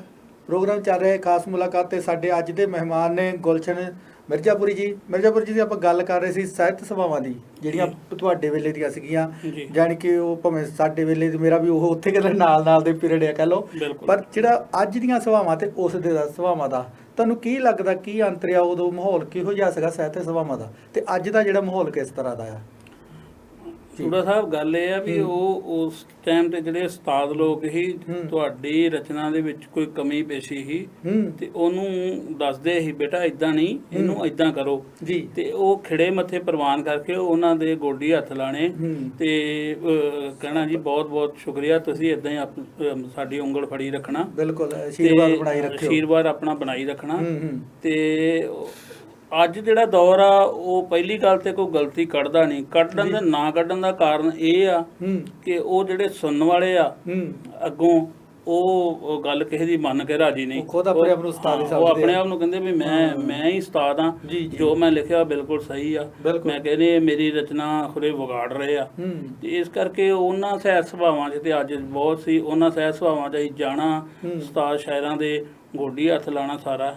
ਤੇ ਅੱਜ ਬੱਚੇ ਜਾਂਦੇ ਨੇ, ਮੈਂ ਅੱਜ ਵੀ ਜਦੋਂ ਜਾਣਾ ਕਿਸੇ 'ਚ ਤੇ ਮੈਨੂੰ ਦੇਖ ਕੇ ਥੋੜਾ ਜਿਹਾ ਬੁਰਾ ਲੱਗਦਾ ਕਿ ਉਹ ਬੱਚੇ ਹੱਥ ਮਿਲਾਉਣ ਨੂੰ ਕੋਸ਼ਿਸ਼ ਕਰਦੇ ਫਟਾਫਟ ਆਪਣੇ, ਚਾਹੇ ਉਸਤਾਦ ਗੁਰੂ ਹੋਣ, ਤੇ ਉਹ ਚੰਗਾ ਵਰਤਾਰਾ ਨਹੀਂ ਹੈਗਾ। ਜਿਹੜਾ ਕਹਿ ਦੋ ਨੈਤਿਕ ਸੰਸਕਾਰਾਂ ਦੀ ਗੱਲ ਆ, ਉਹ ਜਿਹੜੀ ਕਮੀ ਆ ਉਹ ਕਿਤੇ ਨਾ ਕਿਤੇ ਬਿਲਕੁਲ ਹੈਗੀ ਆ, ਜਿਹੜੀ ਆਪਾਂ ਜਿਹੜੀਆਂ ਉਹ ਕਹਿ ਲਓ ਕਿ ਪੀੜ੍ਹੀ ਦਾ ਪਾੜਾ ਹੈਗਾ। ਬਿਲਕੁਲ ਬਿਲਕੁਲ ਬਿਲਕੁਲ। ਤੇ ਇਹਦੇ ਨਾਲ ਹੀ ਆਪਣਾ ਜਿਹੜਾ ਪ੍ਰੋਗਰਾਮ ਹੈ, ਆਪਾਂ ਇੱਕ ਸਾਹਿਤਕ ਗੱਲਾਂ ਬਾਤਾਂ ਚੱਲਦੀਆਂ ਰਹਿੰਦੀਆਂ, ਨਾਲ ਆਪਾਂ ਇੱਕ ਰਚਨਾ ਵੀ ਸਾਂਝੀ ਕਰਦੇ ਆ। ਤੇ ਤੁਹਾਡੀ ਵੀ ਰਚਨਾ ਹੁਣ ਸਾਨੂੰ ਕੀ ਸੁਣਾਓਗੇ ਸਾਡੇ ਦਰਸ਼ਕਾਂ ਨੂੰ ਤੁਸੀਂ? ਮੈਂ ਗਜ਼ਲ ਸੁਣਾ ਰਿਹਾ ਜੀ। ਜੀ ਇਰਸ਼ਾਦ। ਮਤਲਬ ਹੈਗਾ ਗਜ਼ਲ ਦਾ, ਇਰਸ਼ਾਦ। ਵਤਨ ਨੂੰ ਲੋੜ ਜਦ ਪੈਂਦੀ, ਲਹੂ ਦਾ ਦਾਨ ਕਰਦੇ ਹਾਂ। ਕੀ ਬਾਤ ਹੈ ਜੀ। ਵਤਨ ਨੂੰ ਲੋੜ ਜਦ ਪੈਂਦੀ, ਲਹੂ ਦਾ ਦਾਨ ਕਰਦੇ ਹਾਂ। ਅਸੀਂ ਇਸ ਵਾਸਤੇ ਲੱਖਾਂ ਜਨਮ ਕੁਰਬਾਨ ਕਰਦੇ ਹਾਂ। ਕੀ ਬਾਤ ਹੈ ਜੀ, ਬਹੁਤ ਵਧੀਆ, ਬਹੁਤ ਅੱਛੇ ਜੀ, ਧੰਨਵਾਦ ਜੀ। ਜੀ। ਕਦੇ ਸੂਲਾਂ, ਕਦੇ ਖੰਜਰ, ਕਦੇ ਆਰੇ ਮਿਲੇ ਸਾਨੂੰ। ਕਦੇ ਸੂਲਾਂ, ਕਦੇ ਖੰਜਰ, ਕਦੇ ਆਰੇ ਮਿਲੇ ਸਾਨੂੰ ਜੀ। ਹੁਕਮ ਉਸ ਦਾ ਖਿੜੇ ਮੱਥੇ ਅਸੀਂ ਪ੍ਰਵਾਨ ਕਰਦੇ ਹਾਂ। ਕੀ ਬਾਤ ਹੈ ਜੀ, ਕੀ ਬਾਤ ਹੈ, ਬਹੁਤ ਅੱਛੇ ਜੀ। ਲਕੀਰੋਂ ਪਾਰ ਦੇ ਖਦਸੇ ਸਦਾ ਸਾਡੇ ਹੀ ਸਿਰ ਲਟਕਣ। ਲਕੀਰੋਂ ਪਾਰ ਦੇ ਖਦਸੇ ਸਦਾ ਸਾਡੇ ਹੀ ਸਿਰ ਲਟਕਣ ਜੀ। ਬਿਨਾਂ ਕਾਰਨ ਕਦੇ ਵੀ ਨਾ ਅਸੀਂ ਨੁਕਸਾਨ ਕਰਦੇ ਹਾਂ। ਕੀ ਬਾਤ ਹੈ ਜੀ, ਬਹੁਤ ਵਧੀਆ। ਹਾਂਜੀ ਜੀ, ਧੰਨਵਾਦ ਜੀ। ਜੀ ਸਮੇਂ ਦਾ ਗੇੜ ਕਹਿ ਦਿੰਦੇ, ਸਮੇਂ ਦਾ ਗੇੜ ਕਹਿ ਦਿੰਦੇ ਰਹੇ ਧੋਖਾ ਜੋ ਹੁਣ ਤਾਈਂ। ਜੀ ਸਮੇਂ ਦਾ ਗੇੜ ਕਹਿ ਦਿੰਦੇ ਰਹੇ ਧੋਖਾ ਜੋ ਹੁਣ ਤਾਈਂ। ਜੀ ਖਫਾ ਸਾਨੂੰ ਸਦਾ ਕੀਤਾ ਅਸੀਂ ਸਨਮਾਨ ਕਰਦੇ ਹਾਂ। ਕੀ ਬਾਤ ਹੈ ਜੀ, ਬਹੁਤ ਵਧੀਆ। ਤਸੀਹੇ ਵਕਤ ਦੇ ਸਈਏ ਸਦਾ ਹੀ ਪਿੰਡਿਆਂ ਉੱਤੇ। ਤਸੀਹੇ ਵਕਤ ਦੇ ਸਈਏ ਜੀ। ਸਦਾ ਹੀ ਪਿੰਡਿਆਂ ਉੱਤੇ ਜੀ ਇਵੇਂ ਮੰਜ਼ਲ ਹਮੇਸ਼ਾ ਆਪਣੀ ਆਸਾਨ ਕਰਦੇ ਹਾਂ। ਜੀ ਬਹੁਤ ਵਧੀਆ। ਹਾਂਜੀ, ਅਗਲਾ ਜੀ। ਸ਼ੇਰ ਦੇਖਣਾ ਜੀ। ਜੀ ਇਰਸ਼ਾਦ। ਪਵੇ ਜਦ ਭੀੜ ਕਿਧਰੇ ਵੀ ਅਸੀਂ ਸਭ ਤੋਂ ਅਗਾਂਹ ਖੜਦੇ। ਪਵੇ ਜਦ ਭੀੜ ਕਿਧਰੇ ਵੀ ਅਸੀਂ ਸਭ ਤੋਂ ਅਗਾਂਹ ਖੜਦੇ। ਜੀ ਕਿਸੇ ਦੇ ਨਾਂ ਅਸੀਂ ਭੋਰਾ ਜਿਹਾ ਅਹਿਸਾਨ ਕਰਦੇ ਹਾਂ। ਬਹੁਤ ਵਧੀਆ ਜੀ। ਹਿਫਾਜ਼ਤ ਦੇਸ਼ ਦੀ ਬਾਰਡਰ ਤੇ ਸੀਨਾ ਤਾਣ ਕੇ ਖੜੀਏ। ਹਿਫਾਜ਼ਤ ਦੇਸ਼ ਦੀ ਬਾਰਡਰ ਤੇ ਸੀਨਾ ਤਾਣ ਕੇ ਖੜੀਏ। ਜੀ। ਕਰੇ ਦੁਸ਼ਮਣ ਜੇ ਗਲਤੀ ਜੰਗ ਦਾ ਐਲਾਨ ਕਰਦੇ ਹਾਂ। ਜੀ ਕੀ ਬਾਤ ਹੈ। ਕਰੇ ਦੁਸ਼ਮਣ ਜੇ ਗਲਤੀ ਜੰਗ ਦਾ ਐਲਾਨ ਕਰਦੇ ਹਾਂ। ਜੀ। ਮਕਤਾ ਜੀ। ਜੀ ਇਰਸ਼ਾਦ। ਸਲੀਕਾ ਸੀਸ ਦੇਵਣ ਦਾ ਵਿਰਾਸਤ ਵਿੱਚ ਹੈ ਮਿਲਿਆ। ਸਲੀਕਾ ਸੀਸ ਦੇਵਣ ਦਾ ਵਿਰਾਸਤ ਵਿੱਚ ਹੈ ਮਿਲਿਆ। ਜੀ। ਅਸੀਂ ਗੁਲਸ਼ਨ ਜਦੋਂ ਧਰਤੀ ਉੱਤੇ ਅਸਮਾਨ ਕਰਦੇ ਹਾਂ। ਕੀ ਬਾਤ ਹੈ। ਅਸੀਂ ਗੁਲਸ਼ਨ ਜਦੋਂ ਧਰਤੀ ਉੱਤੇ ਅਸਮਾਨ ਕਰਦੇ ਹਾਂ। ਬਹੁਤ ਵਧੀਆ। ਜਿਹੜਾ ਇੱਕ ਫੌਜੀ ਦੀ ਜਿਹੜੀ ਆ ਉਹਦੀ ਤੁਸੀਂ ਰੇਖਾ ਚਿੱਤਰ ਕਹਿ ਲਓ, ਸ਼ਬਦ ਚਿੱਤਰ ਕੀਤਾ ਹੈ ਗਜ਼ਲ ਦੇ ਵਿੱਚ। ਹਰੇਕ ਸ਼ੇਰ ਉਮਦਾ ਸੀਗਾ।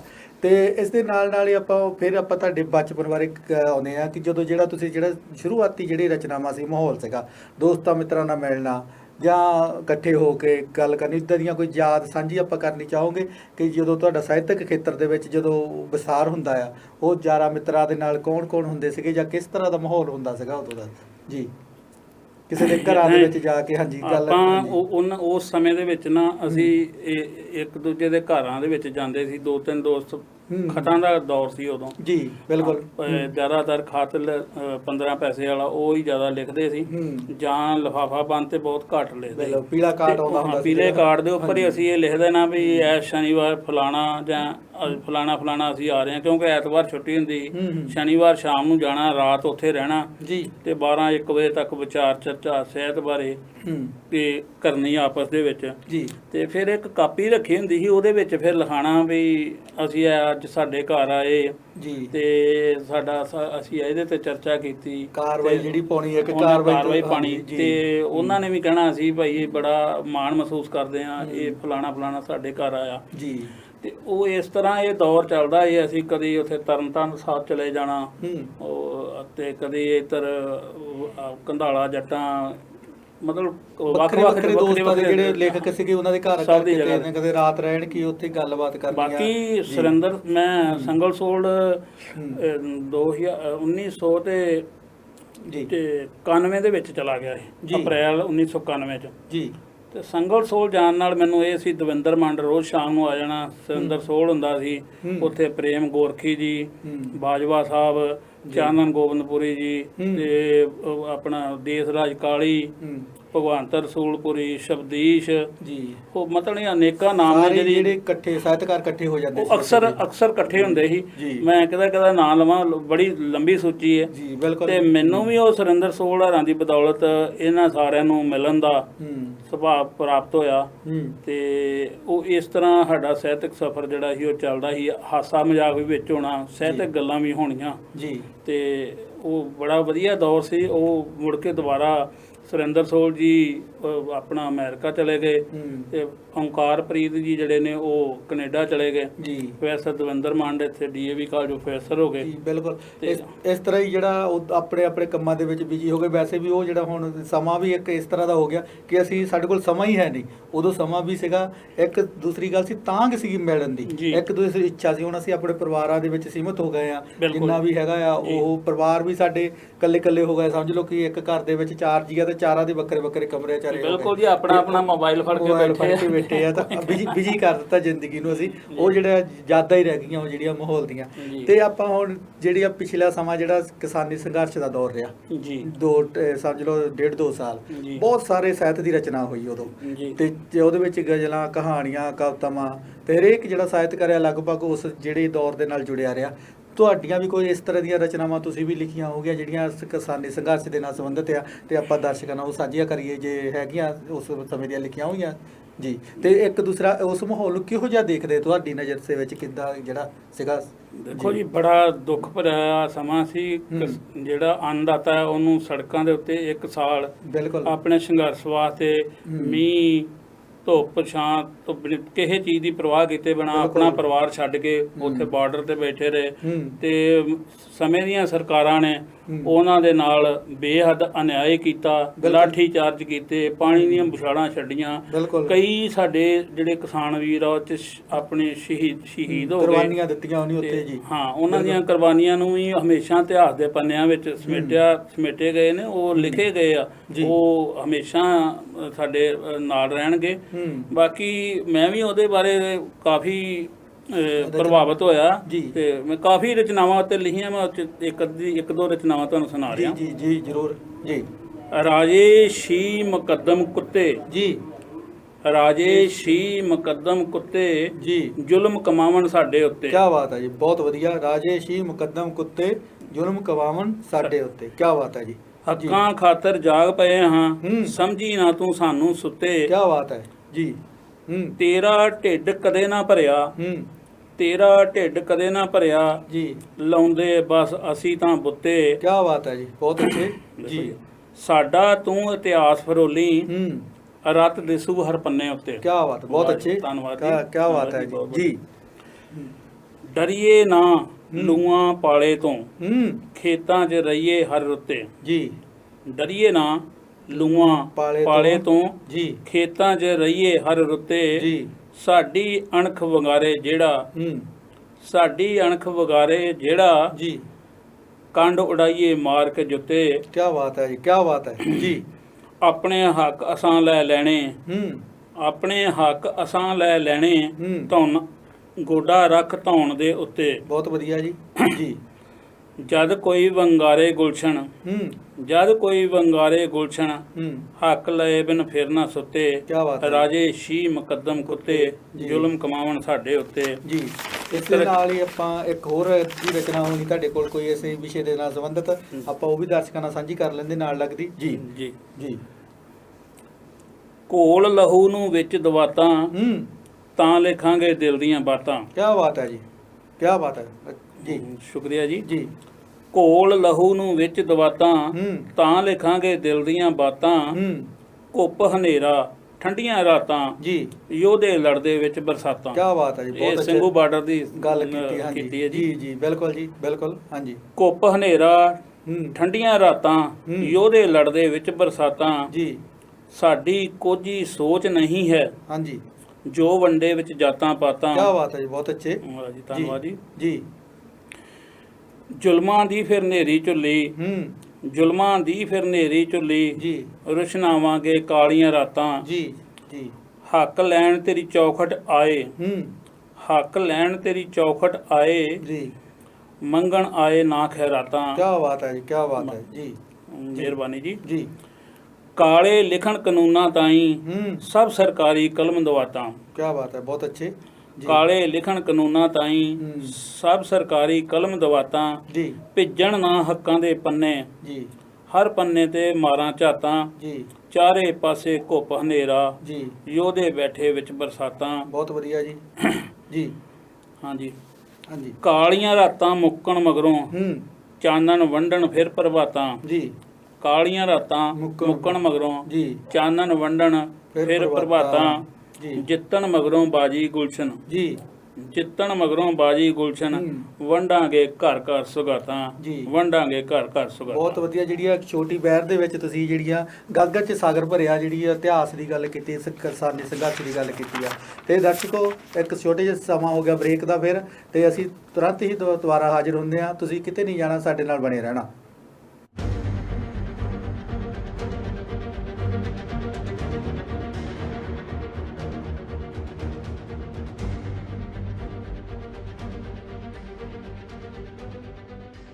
ਨਿਕਲਦੇ ਯਾਰੋ ਚੰਗਿਆੜੇ ਅੱਗ ਦੇ, ਜੁੱਸਿਆਂ ਦੇ ਨਾਲ ਵੇਖੋ ਜੁੱਸੇ ਖਹਿੰਦੇ ਆ।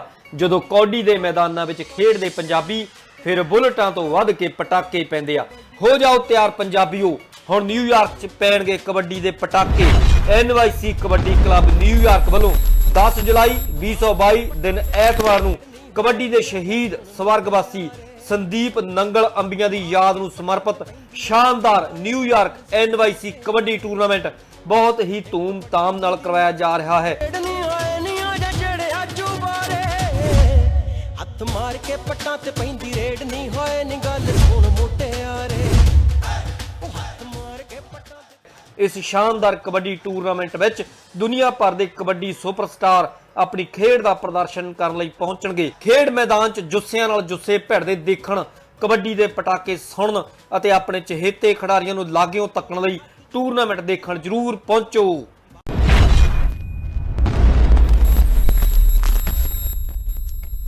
ਇੰਡੀਅਨ, ਪਾਕਿਸਤਾਨੀ ਤੇ ਬੰਗਲਾਦੇਸ਼ੀ ਗਰੋਸਰੀ ਦਾ ਸਭ ਤੋਂ ਵੱਡਾ ਸਸਤਾ ਭੰਡਾਰ ਆਪਣਾ ਬਾਜ਼ਾਰ ਕੈਸ਼ ਐਂਡ ਕੈਰੀ ਭਾਰਤੀਆਂ ਦੇ ਗੜ ਐਡੀਸਨ ਵਿਖੇ ਤਾਜ਼ਾ ਸਬਜ਼ੀਆਂ ਤੇ ਗਰੋਸਰੀ ਤੋਂ ਇਲਾਵਾ ਹਰ ਵੇਲੇ ਨਾਲੋਂ ਨਾਲ ਰੋਟੀ, ਤਰ੍ਹਾਂ ਦੇ ਪਰੌਂਠੇ, ਸਮੋਸੇ, ਜਲੇਬੀਆਂ ਤੇ ਭਾਰਤੀਆਂ ਦੇ ਗਰਮਾ ਗਰਮ ਤਾਜ਼ਾ ਪਕਵਾਨ ਵੀ ਉਪਲਬਧ। ਨਿਊ ਜਰਸੀ ਦੇ ਜਰਸੀ ਸਿਟੀ ਵਿੱਚ ਸਭ ਸਹੂਲਤਾਂ, ਡੇਟਨ ਅਤੇ ਪੈਲਸਵੇਨੀਆ ਦੇ ਬੈਂਸਲਮ ਦੇ ਆਪਣਾ ਬਾਜ਼ਾਰ ਕੈਸ਼ ਐਂਡ ਕੈਰੀ ਦੇ ਸਟੋਰ ਦੀ ਬਿਹਤਰੀਨ ਸਰਵਿਸ ਦਾ ਆਨੰਦ ਮਾਣੋ। 1700 ਔਕਟਰੀ road, Edison, NJ 08820 2975 John F. Kennedy Boulevard, Jersey City, NJ 07306 2631 Street Road, Baslam, PA 19020। ਜੇ ਤੁਸੀਂ ਐਲਰਜੀ, ਐਸਥਮਾ, ਗੈਸਟ੍ਰਿਕ, ਹਾਰਟਬਰਨ, ਗਾਲ stone, kidney stone, diabetes, blood pressure, arthritis ਅਤੇ ਗੁਪਤ ਰੋਗਾਂ ਦਾ ਇਲਾਜ ਕਰਵਾ ਕੇ ਥੱਕ ਚੁੱਕੇ ਹੋ ਤੇ ਕਾਲ ਕਰੋ homeopathic consultant doctor Gurdeep Sandhu ਨੂੰ, ਜਿਨ੍ਹਾਂ ਦਾ 1973 ਤੋਂ ਮੈਡੀਕਲ ਕਾਲਜਾਂ ਵਿੱਚ ਪੜ੍ਹਾਉਣ ਦਾ ਪ੍ਰਿੰਸੀਪਲ, ਪ੍ਰੋਫੈਸਰ ਤੇ ਚੀਫ ਮੈਡੀਕਲ ਆਫੀਸਰ ਦੇ ਤੌਰ ਤੇ ਹੋਮਿਓਪੈਥਿਕ ਪ੍ਰੈਕਟਿਸ ਦਾ ਤਜਰਬਾ ਹੈ। ਕਿਸੇ ਵੀ ਬਿਮਾਰੀ ਜਾਂ ਕਿਸੇ ਵੀ ਉਮਰ ਵਿੱਚ ਇਲਾਜ ਕਰਵਾਉਂਦੇ ਜੇ ਥੱਕ ਗਏ ਹੋ ਤਾਂ ਹੋਮਿਓਪੈਥਿਕ ਦੇ ਸਿਧਾਂਤਕ ਇਲਾਜ ਲਈ ਡਾਕਟਰ ਗੁਰਦੀਪ ਸੰਧੂ ਨੂੰ ਸਕਰੀਨ ਤੇ ਦਿੱਤੇ ਨੰਬਰਾਂ ਤੇ ਸੰਪਰਕ ਕਰੋ।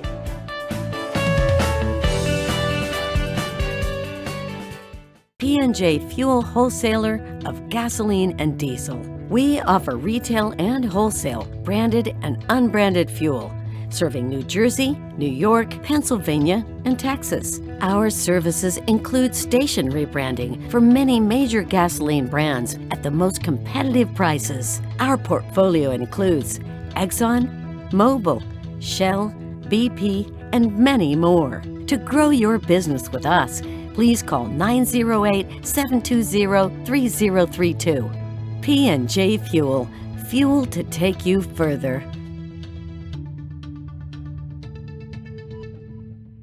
S&S Brokers Incorporation new jersey ਦੀ ਪੂਰੀ ਤਰ੍ਹਾਂ ਲਾਇਸੈਂਸ ਪ੍ਰਾਪਤ ਕੰਪਨੀ, ਸਮੇਂ ਤੇ ਡਿਲੀਵਰੀ ਲਈ ਵਚਨਬੱਧ। ਕੰਪਨੀ ਦਾ ਤਜਰਬਾ ਕੰਪਨੀ ਨੂੰ ਬਾਕੀਆਂ ਤੋਂ ਅਲੱਗ ਕਰਦਾ ਹੈ। ਗ੍ਰਾਹਕਾਂ ਦੀ ਸਹੂਲਤ ਲਈ ਸ਼ਿਪਿੰਗ ਦਰ ਵਿੱਚ ਭਾਰੀ ਡਿਸਕਾਊਂਟ ਦਿੱਤਾ ਜਾਂਦਾ ਹੈ। ਕੰਪਨੀ ਦਾ ਮਿਸ਼ਨ ਪ੍ਰੀਮੀਅਮ ਟਰਾਂਸਪੋਰਟ ਸੇਵਾਵਾਂ ਪ੍ਰਦਾਨ ਕਰਨਾ। ਵਧੇਰੇ ਜਾਣਕਾਰੀ ਲਈ ਸੰਪਰਕ ਕਰੋ 120 Wood Avenue South, suite 605, Iselin, New Jersey 08830 ਅਤੇ ਕਾਲ ਕਰੋ 201 259 9223। Deol transport company Indianapolis Indiana ਦੀ ਨਾਮੀ ਕੰਪਨੀ। ਇੰਡੀਅਨਐਪਲਿਸ ਤੋਂ ਈਸਟ ਕੋਸਟ ਦੀਆਂ ਸਟੇਟਾਂ New York, Maryland, Pennsylvania, New Jersey, Virginia ਅਤੇ ਨਾਰਥ ਕੈਰੋਲੀਨਾ ਦੇ ਹਰ ਤਰ੍ਹਾਂ ਦੇ ਡਰਾਈ ਲੋਡ ਅਤੇ ਇੰਡੀਅਨਐਪਲਿਸ ਤੋਂ ਲੋਕਲ ਲੋਡ ਵੱਡੀ ਗੱਡੀ ਤੇ ਕੰਮ ਲਈ ਡਰਾਈਵਰ ਵੀਰ ਅੱਜ ਹੀ ਸੰਪਰਕ ਕਰੋ ਜੀ। ਹਮੀ ਦਿਓਲ 5103181415 ਤੇ ਰਾਜ ਦਿਓਲ 3178356522 ਅਤੇ ਵਧੇਰੀ ਜਾਣਕਾਰੀ ਲਈ ਮੇਲ ਤੇ ਵੀ ਸੰਪਰਕ ਕਰ ਸਕਦੇ ਹੋ deol.trans@yahoo.com।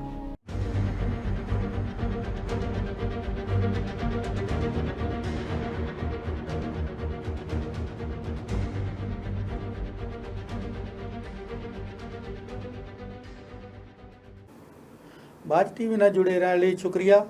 ਦਰਸ਼ਕੋ, ਜਿਸ ਤਰ੍ਹਾਂ ਤੁਹਾਨੂੰ ਪਤਾ ਹੀ ਹੈ ਕਿ ਪ੍ਰੋਗਰਾਮ ਚੱਲ ਰਿਹਾ ਹੈ ਖਾਸ ਮੁਲਾਕਾਤ। ਅੱਜ ਦੇ ਸਾਡੇ ਵਿਸ਼ੇਸ਼ ਮਹਿਮਾਨ ਨੇ ਗੁਲਸ਼ਨ ਮਿਰਜ਼ਾਪੁਰੀ ਜੀ। ਮਿਰਜ਼ਾਪੁਰੀ ਜੀ, ਆਪਾਂ ਗੱਲ ਚੱਲ ਰਹੀ ਸੀ ਸੰਘਰਸ਼, ਜਿਹੜੀ ਕਿਸਾਨੀ ਸੰਘਰਸ਼ ਦੀ। ਉਸ ਤੋਂ ਬਾਅਦ ਤੁਹਾਡਾ ਹੋਰ ਸਾਹਿਤ ਦੇ ਨਾਲ ਜਿਹੜੀਆਂ ਹੋਰ ਬਣਗੀਆਂ ਵੀ ਤੁਸੀਂ ਲਿਖੀਆਂ, ਵਾਤਾਵਰਨ ਦੇ ਨਾਲ ਲਿਖੀਆਂ, ਸਮਾਜਿਕ ਦੇ ਨਾਲ ਲਿਖੀਆਂ, ਅਤੇ ਇਸ ਦੇ ਨਾਲ ਨਾਲ ਤੁਸੀਂ ਪਹਿਲਾਂ ਕਹਾਣੀ ਤੋਂ ਸ਼ੁਰੂ ਕੀਤਾ, ਗਜ਼ਲ ਵਾਲਾ ਸੋਲ ਜਾਂ ਆਪਣੇ ਹੋਰ ਦੋਸਤਾਂ ਦੇ ਸਦਕਾ ਹੋਰ ਕਿਹੜੀਆਂ ਵੰਨਗੀਆਂ ਲਿਖੀਆਂ ਜਿਹੜੀਆਂ ਸਾਹਿਤ ਵਿੱਚ? ਮੈਂ ਮੁੱਢਲੇ ਤੌਰ ਤੇ ਕਹਾਣੀ ਲਿਖੀ, ਫਿਰ ਮਿੰਨੀ ਕਹਾਣੀ, ਫਿਰ ਕਵਿਤਾ, ਖੁੱਲੀ ਕਵਿਤਾ ਮੈਂ ਜ਼ਿਆਦਾ ਲਿਖਦਾ ਸੀ ਜੀ, ਫਿਰ ਛੋਟੀ ਕਵਿਤਾ ਲਿਖੀ, ਫਿਰ ਉਸ ਤੋਂ ਬਾਅਦ ਮੈਂ ਗਜ਼ਲ ਵੱਲ ਆ ਗਿਆ ਜੀ। ਮੈਨੂੰ ਸੋਹਲਰਾਂ ਨੇ ਕਿਹਾ ਵੀ ਛੰਦ ਬੰਦ ਇਹਦੇ 'ਚ ਲਿਖਣਾ ਚਾਹੀਦਾ। ਅਜੇ ਵੀ ਮੇਰੇ ਕਈ ਚੀਜ਼ਾਂ ਜਿਹੜੀਆਂ ਇਹਦੇ ਵਿੱਚ ਬਹੁਤ ਜ਼ਿਆਦਾ ਹੈਗੀਆਂ ਬੰਦਿਸ਼ਾਂ, ਕਈ ਵਾਰੀ ਉਹ ਮੇਰੇ ਖਿਆਲ ਜਿਹੜੇ ਹੁੰਦੇ ਨੇ ਮੈਂ ਕਹਿਣਾ ਚਾਹੁੰਦਾ ਉਹ ਨਹੀਂ ਕਹਿ ਪਾਉਂਦਾ, ਤੇ ਉਹਨੂੰ ਮੈਂ ਅਜੇ ਵੀ ਕਵਿਤਾ ਦੇ ਰੂਪ ਦੇ ਵਿੱਚ ਵੱਖਰਾ ਲਿਖ ਦਿੰਦਾ। ਕਿਉਂਕਿ ਜਿਹੜਾ ਕਹਾਣੀ ਦਾ ਚੌਕਟਾ ਬਹੁਤ ਵੱਡਾ ਹੁੰਦਾ, ਉਹਦੇ ਵਿੱਚ ਆਪਾਂ ਕਹਾਣੀ ਦੇ ਵਿੱਚ ਖੁੱਲ ਕੇ ਗੱਲ ਕਰ ਸਕਦੇ ਹਾਂ, ਆਪਣੀ ਜਿਹੜੀ ਵਿਸ਼ੇ ਨੂੰ ਉਪ ਵਿਸ਼ੇ ਵੀ ਨਾਲ ਆ ਜਾਂਦੇ ਆ। ਜਿਹੜੀ ਕਵਿਤਾ ਵਿੱਚ ਵੀ ਵਿਸ਼ੇ ਤਾਂ ਜਿਹੜੇ ਮਰਜ਼ੀ ਆ ਜਾਂਦੇ ਆ, ਜਾਂ ਗਜ਼ਲ ਵਿੱਚ ਵੀ ਆਪਾਂ ਸ਼ੇਰ ਆ ਜਾਂਦੇ ਆ, ਪਰ ਉਹ ਜਿਹੜੀ ਗੱਲ ਕਹਿਣੀ ਸੀਮਤ ਸ਼ਬਦਾਂ ਵਿੱਚ ਕਹਿਣੀ ਹੁੰਦੀ ਆ, ਬਹਿਰ ਵਜਨ 'ਚ ਰੂਜ ਦੇ ਵਿੱਚ ਕਹਿਣੀ ਹੁੰਦੀ, ਫਿਰ ਉਹ ਤੁਸੀਂ ਆਏ ਸੀ ਖੁੱਲੇ ਡੁੱਲੇ ਮਾਹੌਲ ਦੇ ਵਿੱਚੋਂ, ਕਹਿ ਲਓ ਕਹਾਣੀ ਵਿੱਚੋਂ ਇਹ ਇੱਕ ਸੀਮਤ ਹੋ ਜਾਂਦਾ। ਫਿਰ ਇਹ ਕਿਸ ਤਰ੍ਹਾਂ ਦਿੱਕਤ ਵੀ ਆਈ ਹੋਣੀ ਆ, ਔਖਾ ਨਹੀਂ ਲੱਗਿਆ ਸੀਗਾ ਵੀ ਯਾਰ ਹੁਣ ਆ ਤੱਕ ਪੰਗਾ ਜਿਹਾ ਆਇਆ ਮੈਨੂੰ ਲੱਗਦਾ ਇਸ ਤਰ੍ਹਾਂ ਦਾ? ਨਹੀਂ, ਇੱਦਾਂ ਸ਼ੁਰੂਆਤੀ ਦੌਰ ਦੇ ਵਿੱਚ ਤੇ ਜ਼ਰੂਰ ਕੋਈ ਵੀ ਕੰਮ ਕਰਨਾ ਆਪਾਂ ਉਹਦੇ 'ਚ ਮੁਸ਼ਕਲਾਂ ਤੇ ਆਉਂਦੀਆਂ ਨੇ, ਜਦੋਂ ਤੁਸੀਂ ਉਹ ਰਸਤੇ ਚੱਲ ਪੈਂਦੇ ਹੋ ਫਿਰ ਉਹ ਆਸਾਨ ਹੋ ਜਾਂਦਾ। ਬਾਕੀ ਮੈਂ ਤਾਂ ਅਜੇ ਵੀ ਆਪਣੇ ਆਪ ਨੂੰ ਸਖਰਾਂਦੂ ਹੀ ਸਮਝਦਾ ਜੀ, ਤੇ ਅਜੇ ਸਿੱਖ ਹੀ ਰਿਹਾ। ਬੰਦਾ ਸਾਰੀ ਉਮਰ ਸਖਰਾਂਦੂ ਹੀ ਰਵੇ ਤੇ ਚੰਗੀ ਗੱਲ ਏ, ਤੇ ਉਹ ਵਧੀਆ ਆਪਣਾ ਪੈਰ ਜ਼ਮੀਨ ਤੇ ਰੱਖੇ। ਤੇ ਬਾਕੀ ਇਹ ਗਜ਼ਲ ਦਾ ਦਰ ਹੈ, ਤੁਸੀਂ ਖੁਦ ਗਜ਼ਲ ਗੋ ਇੱਕ ਤੇ ਅੱਛੀ ਗਜ਼ਲ ਲਿਖਦੇ ਹੋ ਜੀ, ਸ਼ੁਕਰੀਆ। ਤੇ ਆਪਾਂ ਇਕੱਠੇ ਕਈ ਸਮਾਗਮਾਂ 'ਚ ਜਾਂਦੇ ਹੁੰਦੇ, ਇਕੱਠੇ ਵੀ ਹੋਏ ਆ, ਤੇ ਇਹ ਆਪਾਂ ਨੂੰ ਤੁਹਾਨੂੰ ਪਤਾ ਹੀ ਹੈ ਇਹਦੇ 'ਚ ਬੰਦਿਸ਼ ਜ਼ਿਆਦਾ ਰੂਜ ਦੀ ਹਰ ਇੱਕ ਚੀਜ਼ ਦੀ ਬਹਿਰ ਵਜਨ। ਇਸੇ ਕਰਕੇ ਮੈਂ ਪੁੱਛਿਆ ਵੀ ਤੁਹਾਨੂੰ ਜਦੋਂ ਕਹਾਣੀ ਦੇ ਵਿੱਚੋਂ ਤੁਸੀਂ ਆਏ ਆ ਵੀ ਤੁਹਾਨੂੰ ਕਿੱਦਾਂ ਦਾ ਲੱਗਿਆ, ਮਹਿਸੂਸ ਹੋਇਆ ਵੀ ਥੋੜਾ ਜਿਹਾ ਵੀ ਔਖਾ, ਉਧਰ ਕੰਮ ਔਖਾ ਜਿਹਾ ਲੱਗਦਾ? ਨਹੀਂ, ਮੈਨੂੰ ਥੋੜਾ ਮੁਸ਼ਕਲ ਲੱਗਾ, ਲੇਕਿਨ ਮੈਂ ਇੱਕ ਮਨ ਬਣਾ ਲਿਆ ਸੀ। ਉਹਨਾਂ ਨੇ ਕਿਹਾ ਵੀ ਨਹੀਂ ਆਪਾਂ ਕੰਮ, ਸੋਹਲਰਾਂ ਨੇ ਮੈਨੂੰ ਕਿਹਾ ਵੀ ਆਪਾਂ ਇਹਦੇ ਤੇ ਕਰਨਾ, ਤੇ ਮੈਂ ਕਰਦਾ ਰਿਹਾ ਨਾਲ ਨਾਲ। ਛੋਟੀ ਕਹਾਣੀ ਵੀ, ਉਦੋਂ ਮਿੰਨੀ ਕਹਾਣੀ ਦਾ ਦੌਰ ਬਹੁਤ ਜ਼ਿਆਦਾ ਸੀ, ਤੇ ਮੈਂ ਉਹ ਵੀ ਲਿਖਦਾ ਰਿਹਾ। ਜਗਬਾਣੀ ਨੇ ਬਹੁਤ ਸਾਰੀਆਂ ਮੇਰੀਆਂ ਕਹਾਣੀਆਂ ਛਾਪੀਆਂ, ਮਿੰਨੀ ਕਹਾਣੀਆਂ ਛੋਟੀਆਂ ਜਿਹੜੀਆਂ ਬਹੁਤ ਛਾਪੀਆਂ। ਤੇ ਤੁਸੀਂ ਰੇਡੀਓ ਤੇ ਵੀ ਕੰਮ ਕਰਦੇ ਰਹੇ? ਹਾਂ, ਮੈਂ 1988 ਤੋਂ ਲੈ ਕੇ 92-93 ਤੱਕ ਲਗਾਤਾਰ ਯੋਗਬਾਣੀ ਪ੍ਰੋਗਰਾਮ ਦੇ ਵਿੱਚ ਬਹੁਤ ਸਾਰੇ ਪ੍ਰੋਗਰਾਮ ਕੀਤੇ, ਜਿਨ੍ਹਾਂ 'ਚ ਮਿੰਨੀ ਕਹਾਣੀ ਤੇ ਕਵਿਤਾ ਪਾਠ ਦਾ ਉਦੋਂ ਦੌਰ ਸੀ। ਉਦੋਂ ਮੈਂ ਗਜ਼ਲ ਨਹੀਂ ਸੀ ਲਿਖਦਾ, ਥੋੜੀ ਲਿਖਦਾ ਸੀ, ਪਰ ਇੰਨਾ ਨਹੀਂ ਜੀ। ਤੇ ਇੱਕ ਤੁਹਾਡਾ ਵਕਫਾ ਆਉਂਦਾ 1999 ਦੇ ਵਿੱਚੋਂ ਤੇ 1907 ਵਿੱਚ, ਜਦੋਂ ਗੁਲਸ਼ਨ ਮਿਰਜ਼ਾਪੁਰ ਜੀ ਸਾਇਲੈਂਟ ਹੋ ਜਾਂਦੇ ਆ, ਉਹ ਕਿਤੇ ਦਿਖਦੇ ਨਹੀਂ ਸਾਹਿਤ ਖੇਤਰ ਵਿੱਚ ਗਏ। ਉਹ ਜਿਹੜਾ ਕਿੱਥੇ ਕਿਹੜੇ ਭੋਰੇ 'ਚ ਸੀਗੇ ਇੰਨੇ ਸਾਲ ਜਿਹੜੇ ਗਏ, ਕਿੱਥੇ ਭਗਤੀ ਕੀਤੀ, ਜਾਂ ਕਿਹੋ ਜਿਹੀ ਕੋਈ ਮੁਸੀਬਤ ਸੀ ਜਾਂ ਘਟਨਾ ਸੀ ਜਿਹੜੀ ਉਹ ਸਾਹਿਤ ਖੇਤਰ ਗੈਰ ਹਾਜ਼ਰੀ ਜਿਹੜੀ ਕਿਉਂ ਬੜੀ, ਉਹ ਜਿਹੜੀ ਉਹਨੇ ਕੁ ਸਾਲਾਂ ਦੀ ਜੀ? ਅਸਲੀ ਉਹ ਸੁਰਿੰਦਰ ਸੋਲ ਅਮਰੀਕਾ ਚਲਾ ਗਿਆ, ਤੇ ਓਂਕਾਰਪ੍ਰੀਤ ਕੈਨੇਡਾ ਨੂੰ, ਤੇ ਦਵਿੰਦਰ ਮੰਡ ਵੀ ਉਦੋਂ ਫਿਰ ਪ੍ਰੋਫੈਸਰ ਬਣ ਗਏ, ਉਹ DAV ਕਾਲਜ ਨੇ ਅੱਜ ਕੱਲ੍ਹ ਜੀ। ਤੇ ਸਾਡਾ ਜਿਹੜਾ ਇਹ ਇੱਕ ਹਿਸਾਬ ਨਾਲ ਉਹ ਸਾਰਿਆਂ ਦਾ ਜਿਹੜਾ ਪ੍ਰੇਮ ਜਿਹੜੀ ਇੱਕ ਕਹਿ ਲਓ ਮਹਿਫਲ ਜਿਹੜੀ ਬਿਖਰ ਗਈ ਤੇ ਉਹ ਬਿਖਰਨ ਤੋਂ ਬਾਅਦ ਫਿਰ ਕੁਝ ਪਰਿਵਾਰਕ ਜ਼ਿੰਮੇਵਾਰੀਆਂ। ਪਹਿਲਾਂ ਮੈਂ ਅਨਮੈਰਿਡ ਸੀ, ਕੱਲਾਕਾਰਾ ਸੀ, ਫਿਰ ਵਿਆਹ ਹੋਇਆ, ਬੱਚੇ ਹੋ ਗਏ, ਉਹਨਾਂ ਦੀਆਂ ਜ਼ਿੰਮੇਵਾਰੀਆਂ, ਫਿਰ ਬੱਚਿਆਂ ਦੀਆਂ ਜ਼ਿੰਮੇਵਾਰੀਆਂ ਦੇਖਣੀਆਂ, ਉਹਨਾਂ ਨੂੰ ਸਕੂਲ ਵੀ ਭੇਜਣਾ, ਉਹਨਾਂ ਦੀ ਪੜ੍ਹਾਈ ਵੱਲ ਵੀ ਧਿਆਨ ਦੇਣਾ, ਤੇ ਕੰਮ ਵੀ ਦੇਖਣਾ ਨਾਲੋਂ ਨਾਲ। ਤੇ ਮੈਂ ਹੌਲੀ ਹੌਲੀ ਸਾਹਿਤ ਦੇ ਨਾਲੋਂ ਟੁੱਟਦਾ ਗਿਆ, ਲੇਕਿਨ ਮੈਂ ਪੜ੍ਹਦਾ ਬਰਾਬਰ ਰਿਹਾ ਜੀ। ਤੇ ਲਿਖਣ ਕਾਰਜ ਦੇ ਵਿੱਚ ਮੈਨੂੰ ਟਾਈਮ ਨਹੀਂ ਲੱਗਾ, ਤੇ 2007 ਦੇ ਵਿੱਚ ਮੈਂ ਇਟਲੀ ਚਲਾ ਗਿਆ, ਤੇ ਇਟਲੀ ਜਾ ਕੇ ਮੈਂ ਫਿਰ 1 ਸਾਲ ਉੱਥੇ ਵਿਹਲਾ ਰਿਹਾ। ਉਹ ਆਰਥਿਕ ਮੰਦੀ ਦਾ ਦੌਰ ਚੱਲ ਰਿਹਾ ਸੀ ਸਾਰੇ ਸੰਸਾਰ ਵਿੱਚ, ਤੇ ਮੈਂ ਵੀ ਉੱਥੇ 1 ਸਾਲ ਵਿਹਲਾ ਰਿਹਾ। ਉਹ ਫਿਰ ਮੇਰੇ ਰਿਸ਼ਤੇਦਾਰ ਜਿਹੜੇ ਸੀ ਉਹ ਸਾਰੇ ਕੰਮਾਂ ਕਾਰਾਂ ਤੇ ਚੱਲ ਜਾਂਦੇ ਸੀ, ਤੇ ਮੈਂ ਉਹ ਦਿਨ ਬਹੁਤ ਲੰਬਾ, ਸਵੇਰੇ 5 ਵਜੇ ਦੇ ਕਰੀਬ ਸੂਰਜ ਨਿਕਲ ਆਉਂਦਾ ਸੀ, ਤੇ ਸ਼ਾਮ ਨੂੰ 8:30-9 ਵਜੇ ਤੱਕ ਦਿਨ ਰਹਿੰਦਾ ਸੀ। ਤੇ ਉਹ ਟਾਈਮ ਪਾਸ ਕਰਨਾ ਮੇਰੇ ਲਈ ਬਹੁਤ ਇੱਕ ਕੈਦ ਵੱਡੀ ਸੀ ਜੀ। ਤੇ ਫਿਰ ਜਿਹੜਾ ਅੰਦਰ ਲਾਵਾ ਸੀ ਉਹ ਆਖਰ ਫੁੱਟ ਗਿਆ, ਤੇ ਮੈਂ ਉੱਥੋਂ ਇੱਕ ਕਾਪੀ ਲਈ, ਜਿਹੜੀ ਲਈ ਸੀ ਇਟਾਲੀਅਨ ਸਿੱਖਣ ਵਾਸਤੇ, ਤੇ ਉਹਦੇ ਵਿੱਚ ਮੈਂ ਇਟਾਲੀਅਨ ਵੀ ਲਿਖਦਾ ਸੀ, ਤੇ ਬਾਅਦ 'ਚ ਉਹਦੇ 'ਚ ਮੈਂ ਆਪਣੀਆਂ ਫਿਰ ਰਚਨਾਵਾਂ ਲਿਖਣੀਆਂ ਗਜ਼ਲਾਂ ਸ਼ੁਰੂ ਹੋ ਗਿਆ। ਬਹੁਤ ਵਧੀਆ। ਹਾਂਜੀ ਜੀ। ਫਿਰ ਮੇਰੇ ਬੇਟੇ ਨੇ 2014-13 ਦੇ ਵਿੱਚ ਮੈਨੂੰ ਉਹ ਫੇਸਬੁੱਕ ਤੇ ਬਣਾਤਾ ਪੇਜ, ਮੇਰਾ ਅਕਾਊਂਟ ਖੋਲ ਦਿੱਤਾ, ਕਹਿੰਦਾ ਇਹ ਆ ਪਾਪਾ ਆਸਾਨ ਕੰਮ ਇਹ ਤੇ ਕਰੋ ਤੁਸੀਂ ਕਾਹਨੂੰ। ਮੈਂ ਕਿਹਾ ਨਹੀਂ, ਇਹ ਮੇਰੇ ਕੋਲ ਕੰਮ ਨਹੀਂ ਹੋਣਾ, ਮੈਂ ਬੜਾ ਮੁਸ਼ਕਲ ਜਿਹਾ ਸਮਝਦਾ ਸੀ। ਫਿਰ ਹੌਲੀ ਹੌਲੀ ਮੈਨੂੰ ਸਮਝ ਲੱਗਣ ਲੱਗੀ, ਜਦੋਂ ਰਚਨਾਵਾਂ ਉਹਨੇ ਪਹਿਲਾਂ ਪਾਣੀਆਂ, ਫਿਰ ਮੈਂ ਆਪ ਪਾਉਣ ਲੱਗ ਪਿਆ, ਉਹਨਾਂ ਤੇ ਵਾਹ ਹੋਣੀ ਬੜੀ। ਇਹ ਤੇ ਅਖਬਾਰਾਂ 'ਚ ਤੇ ਤੁਹਾਨੂੰ ਜਦੋਂ ਤੁਸੀਂ ਛਪਦੇ ਹੋ ਉਹ ਤੁਹਾਨੂੰ ਕਿਸੇ ਨੇ ਕੋਈ ਚਿੱਠੀ ਪਾਤੀ, ਠੀਕ ਆ, ਐਡਰੈਸ ਉਦੋਂ ਵੀ ਆਉਂਦੀਆਂ ਸੀ ਖਾਤੇ, ਇਹ ਨਹੀਂ ਗੱਲ ਵੀ ਤੁਹਾਡੀ ਫਲਾਣੀ ਅਖਬਾਰ 'ਚ ਕਹਾਣੀ ਪੜ੍ਹੀ ਬਹੁਤ ਵਧੀਆ ਸੀ, ਦਿਲ ਨੂੰ ਟੁੰਬ ਗਈ, ਪਰ ਇਹ ਤੇ ਉਸੇ ਵੇਲੇ ਤੁਹਾਨੂੰ ਆ ਜਾਂਦਾ ਨਾਲ ਲੱਗਦਾ ਜਿਹੜਾ ਉਹਦਾ ਜਿਹੜਾ ਪ੍ਰਤੀਕਰਮ ਮਿਲ ਜਾਂਦਾ ਵੀ ਕਿਹੋ ਜਿਹਾ। ਬਿਲਕੁਲ। ਤੇ ਹੁਣ ਆਪਾਂ ਗੱਲ ਤੁਹਾਡੀ ਸੋਸ਼ਲ ਮੀਡੀਆ ਦੀ ਕੀਤੀ, ਉਹਦੇ ਨਾਲ ਨਾਲ ਤੁਸੀਂ ਜਿਹੜੀ ਆ ਸਾਂਝਾ ਪਿਆਰ ਦੀਆਂ ਇੱਕ ਗਰੁੱਪ ਆ ਉਹਦੇ ਐਡਮਿਨ ਵੀ ਹੋ, ਉਹਦਾ ਕੀ ਕੰਮ ਹੈ ਜਿਹੜਾ ਪੰਜਾਬੀ ਸਾਹਿਤ ਦੇ ਵਿੱਚ ਪ੍ਰਸਾਰ ਤੇ ਪ੍ਰਚਾਰ ਦੇ ਲਈ ਕੀ ਕੰਮ ਕਰਦੇ ਹੋ, ਕਿਸ ਤਰ੍ਹਾਂ ਕਰਦੇ ਹੋ ਲੇਖਕਾਂ ਪ੍ਰਤੀ ਜਾਂ ਸਾਹਿਤ ਲਈ ਪੰਜਾਬੀ ਦੇ? ਜੀ, ਇਹ ਸਾਂਝਾ ਪਿਆਰ ਦੀਆਂ ਇੰਟਰਨੈਸ਼ਨਲ ਹੈਗਾ ਫੋਰਮ, ਹਾਂਜੀ ਗਰੁੱਪ ਹੈਗਾ ਇਹ, ਇਹਨਾਂ ਦੇ ਨਾਲ ਮੈਂ ਸਿਰਫ ਪਹਿਲਾਂ ਐਡ ਹੋਇਆ, ਫਿਰ ਰਚਨਾਵਾਂ ਭੇਜਣੀਆਂ ਸ਼ੁਰੂ ਹੋਈਆਂ, ਫਿਰ ਉਹਨਾਂ ਨੇ ਮੇਰੀਆਂ ਰਚਨਾਵਾਂ ਤੋਂ ਮੈਨੂੰ ਬਠਿੰਡੇ ਵਿਸ਼ੇਸ਼ ਸਨਮਾਨ ਦੇ ਕੇ ਸਨਮਾਨਿਤ ਕੀਤਾ। ਉਸ ਤੋਂ ਬਾਅਦ ਮੈਨੂੰ ਉਹਨਾਂ ਨੇ ਐਡਮਿਨ ਦਾ ਜ਼ਿੰਮੇਵਾਰੀ ਦੇ ਦਿੱਤੀ।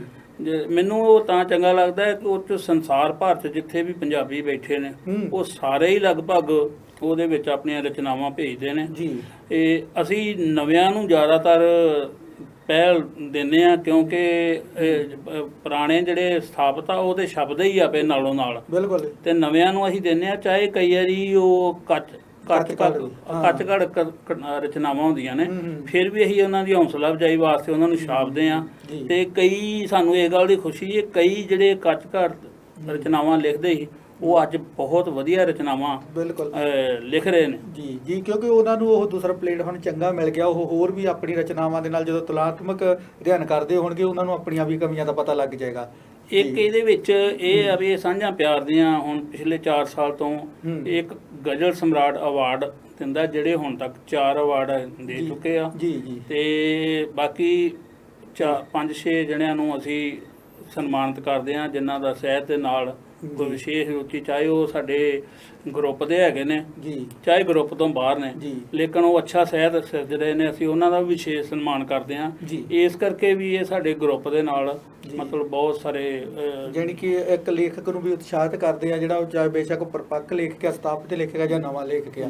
ਤੇ ਇਹਦੇ ਨਾਲ ਹੋਰ ਕੌਣ ਨੇ ਤੁਹਾਡੇ ਜਿਹੜੇ ਮੇਨ? ਇੱਕ ਤਾਂ ਤੁਸੀਂ ਐਡਮਿਨ ਹੋ ਗਏ, ਤੇ ਹੋਰ ਇਹਦੇ ਨਾਲ ਮੇਰੇ ਨਾਲ ਸੀਨੀਅਰ ਐਡਮਿਨ ਹੈਗੇ ਨੇ ਆਪਣਾ ਅਜੀਤ ਸਾਹਿਬ, ਆਪਣਾ ਇੰਗਲੈਂਡ ਬੈਠੇ ਨੇ ਜੀ, ਤੇ ਸੂਸ ਮੇਨ ਭਾਜੀ ਜਸਪਾਲ ਸਿੰਘ ਸੂਸ ਨੇ ਜਿਹੜੇ ਇਹਨਾਂ ਦੇ ਸਥਾਪਕ ਹੈਗੇ ਨੇ, ਜਿਹਨੇ ਇਹਨਾਂ ਨੇ ਪਲੇਟਫਾਰਮ ਬਣਾਇਆ ਜਿਹੜਾ ਸਟਾਰਟ ਕੀਤਾ। ਬਿਲਕੁਲ ਜੀ। ਤੇ ਉਸ ਤੋਂ ਬਾਅਦ ਕੁਲਬੀਰ ਸਿੰਘ ਕੰਵਲ ਭਾਜੀ ਹੈਗੇ ਨੇ ਸੀਨੀਅਰ ਐਡਮਿਨ ਜੀ, ਕੁਲਵਿੰਦਰ ਕੰਵਲ ਹੈਗੇ ਨੇ ਮੈਡਮ ਜੀ, ਮੈਂ ਹੈਗਾ, ਰਜਨੀ ਸ਼ਰਮਾ ਜੀ ਨੇ ਜੀ, ਜਸਵਿੰਦਰ ਜੱਸੇ ਹੈ, ਇਹ ਅਸੀਂ ਐਡਮਿਨ ਦਾ ਬਾਕੀ ਸਾਰੇ ਕਾਰੋਬਾਰ ਦੇਖ ਰਹੇ ਹਾਂ। ਬਿਲਕੁਲ ਜੀ, ਆਪਾਂ ਗੱਲਾਂ ਬਾਤਾਂ ਇਹਦੇ ਨਾਲ ਚੱਲਦੀਆਂ ਰਹਿ ਗਈਆਂ। ਇੱਕ ਛੋਟੇ ਜਿਹੇ ਬ੍ਰੇਕ ਦਾ ਸਮਾਂ ਹੋ ਗਿਆ ਤੇ ਆਪਾਂ ਇੱਕ ਛੋਟਾ ਜਿਹਾ ਬ੍ਰੇਕ ਲੈਂਦੇ ਹਾਂ। ਦਰਸ਼ਕੋ, ਤੁਸੀਂ ਕਿਤੇ ਨਹੀਂ ਜਾਣਾ, ਅਸੀਂ ਤੁਰੰਤ ਹੀ ਤੁਹਾਡੇ ਮੁੜ ਕੇ ਸਨਮੁਖ ਹੁੰਦੇ ਹਾਂ।